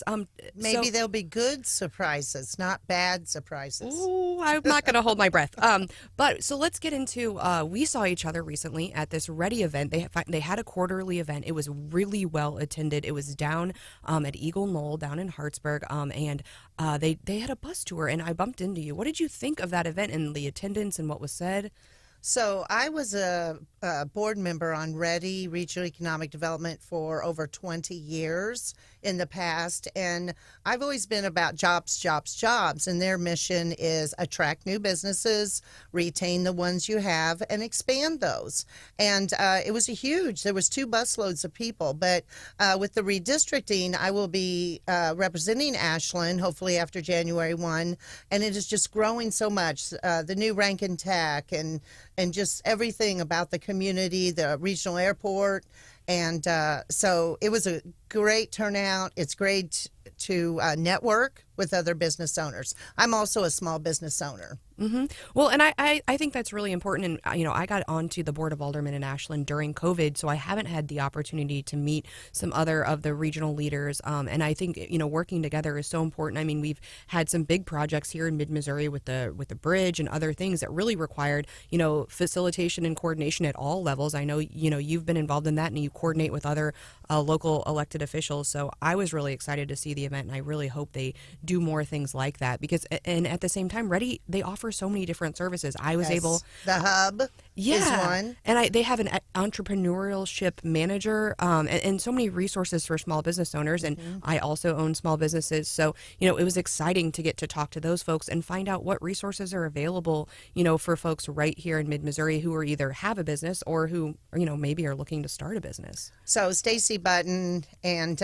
Bernie Andrews do such an excellent job. I recently was contacted by a business owner in Centralia, and he's looking to expand. And so I not only sent him to the State Department of Economic Development, but I sent him to Ready. And so it's just great to have that knowledge and let people know where they can get assistance. Great. Well, I want to get to this post that you put on your Facebook page. And, I had Jennifer Bukowski was with me yesterday, and she referred to someone on Twitter as a provocateur. And I know you've posted a couple. I think you're banned from Twitter, or you got your Twitter back, but now you can chose do Twitter. I just choose not to. Exactly, which I love this stance from you. So yeah, you had the lawsuit, and you can do it, but now you do Facebook though. And here you said, is it any surprise that Columbia Public Schools has a 1.5 grade point average out of 4.0 and ranks 352nd out of 516 schools? And that was based on this MissouriSchoolRankings.org. The Show Me Institute put out these rankings. I think they've started doing it annually, so they just redid that. I mean, what are your thoughts on that? So they've been doing this for several years, and I've been looking at these numbers for several years. So in my district alone, I have 4 school districts: Hallsville, Centralia, Sturgeon, and then I have Columbia. And I've compared these numbers for many years. And when they put this out, I thought it was good to share. But one of the things is you can actually get down, say Columbia Public Schools, for example, has multiple buildings, elementary, middle, high schools, and you can actually see the rankings within the individual buildings. Now, unfortunately, in my district, I have the highest minority, the lowest income, etc., and some of those are the worst buildings in Columbia. But the thing is, Columbia used to be a national outstanding schools, recognized nationwide. Ronald Reagan came here. The statistics show, facts are facts. Since 2015, Columbia's scores have dropped and their rankings continue to drop. And there's so much bad things going on in Columbia Public Schools, and it's showing the independent schools, the religious schools, the private schools, and the home schools. Everybody's flocking, and I was told in an education committee that was not true. It was just the opposite. People are leaving the rural schools to go to urban, and I said, not in my district. I said Columbia sucks, and got called out on the carpet for that. But that's okay. I call it like I see it. I never ride the fence on anything. Do you remember? So you and I got a chance to talk at CPAC, and we saw Senator Kennedy, and he used that same word maybe the week after you used it, and fired people up. Now, I know our listeners they like to check the facts and they like to look at data, and so I'm going to throw this website out. It's moschoolrankings.org, or if you go to Representative Reisch's Facebook page, you can links straight over to there, so you can put your if you're not in one of these districts we referenced, you can check on your own district and kind of use this tool to kind of compare districts. It is really sad to see Columbia go down, but we keep taking these, and I'm not knocking this, but I think for the most part we agree on education. And way back 2 years ago now at Boone County Lincoln Days, Senator Rowden said, education is the most important issue. And, I feel like we can agree that maybe the market would do a better job and that we need more options and school choice. And we keep kind of picking around the edges and picking up, these small little wins, which again, I will take a small win over nothing any day. But I really I think it's time for some more monumental shifts as far as education goes. And right now, if you want to choose, your only option, like me, is to, pick up and move myself to a different community here in mid-Missouri. Now, in St. Louis and Kansas City, there are charter options, but by law, we don't get that option in Columbia, even though Columbia is a larger metro area, similar, outside of those cities, the other largest area. And Springfield, too, I think should have that option. I think the option should be available in Jefferson City. I understand that in more rural places, maybe that option, maybe it shouldn't be available everywhere is what I'm saying. But what's the hang up, and why do you think this next session will see actual reform? So let me unpackage all of those questions. Number one, I like being compared to John Kennedy. Right. He's my favorite guy. I resemble his remarks. So number two, all of these statistics are available to the public on DESE's website. It's hard to find. It's hard to navigate. The buildings, they call them APR scores for each building. But this website puts it in a easy to understand and find format. Now, when I went to look up Ashland, I made the mistake of putting in Ashland. It's Southern Boone. Right. So there is no Ashland on there. You have to put in Southern Boone. And so once I represent Southern Boone, I will get that. But I'm so used to just calling it Ashland. But number three, we do need more education reform. When I came in to the House 6 years ago, I just always thought of charter schools, Kansas City and St. Louis, right? Poor, low income, failing schools. They're unaccredited. They're failing those kids. Those kids have no chance from the get-go. But once I got in and represented Columbia, I was like, wow, we need a charter school north of I-70 in Columbia. We need one in Springfield. And we need more school choice. Arizona just did the let the money follow the child. Mm-hmm. These parents are suffering. They're calling me. They're emailing me. They're crying on my shoulder, literally. I mean, they can't get out of, and the teachers and the staff. I mean, they're just leaving in droves, and it's so sad. This ship, I don't know that it can even be turned around. It's sinking like the Titanic. Well, and we had a concerned parent call in, and Jennifer Bukowski and I were talking about, there was a tweet about, hey, we should just put cameras in all schools, and you should be able to tune in and look. And we really did get a peek into more into our public education system during COVID, because we all had cameras and parents were paying, I think, a little bit more attention. And the caller said, hey, maybe some people disagree with the cameras idea, but we could have school choice, and there could be a school in your district that has cameras and one that doesn't, and as a parent then you could decide where you would want to send your kids. And right now I think that's what's frustrating from a mother's perspective, is you really you don't get much of a choice. So you served on the education committee. What are you again, what's the hang up? What do we is it just the school lobby? Is it people who don't want to change the status quo? How do we get reform? What's it going to take? It's all of the above, Stephanie. Lobbyists are very strong, which they don't influence me. I'm sorry, they don't. Number two, the Democrats are against any kind of education reform. They like status quo. They like failing schools. They like high dropout rates. They like kids who can't read but yet graduate high school. They're not proficient in anything. It's pathetic. But what is hard is on the Republican side. You can't get a lot of rural Republicans or those that are former educators that they're afraid to buck the system, or they like status quo. But they don't get it. They don't get that every school district is different. Every child is unique.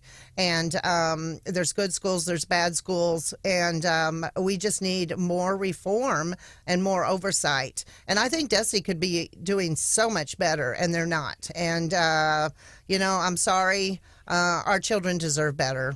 They really do. I've been on that website, and I tell people if it's on the internet, I can find it. Research is like one of my high points, and I feel like I'm very good at it. And I struggle with the DESE website, so I'm really glad that the Show Me Institute has tried to make it decipherable, all of the data that they and it's layers and layers and layers. And they're like, well, here you can download this Excel spreadsheet that'll take an hour to download and has however many tabs of Excel and decipher it yourself. One quick thing is on the DESE website, for example, Columbia Public Schools has 2 day schools where children with disabilities go, and they've been reporting their numbers wrong for years and years. We don't even know how many years. They're lumping them into school numbers that the kids don't even go to, and we've called them out on it. They're breaking federal law.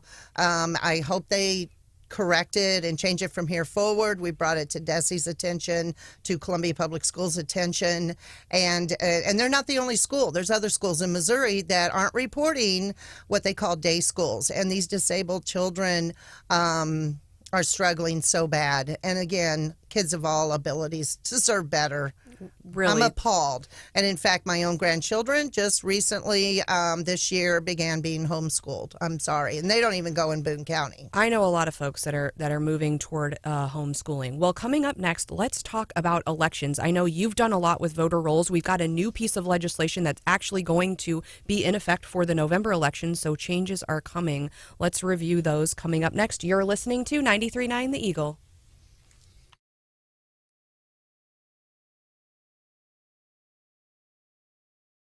Hi, I am Brandon Rather. This might seem a little odd, but you know me by now, right? Okay, so you have a relationship with a family doctor. They take care of your body and all that good stuff. And now for about 4 or 5 years, I have had a relationship, my car has at least, with Gap's Automotive Repair Shop. And I'll tell you what's been key in that. So Gap's Automotive Repair Shop, they're in Columbia and they're in Booneville. Small local company. Usually it's the same mechanics, been there for a while. And that means it's the exact same mechanics that have been working on my car for several years now. That's important. I get it. You can go in, look on the computer. Oh, here's what we did last time. But I got to tell you, I like this idea that it's usually the same people that have continued to work on my car at Gap's Automotive Repair Shop. 140,000 miles, that thing runs smooth. I hope that you will consider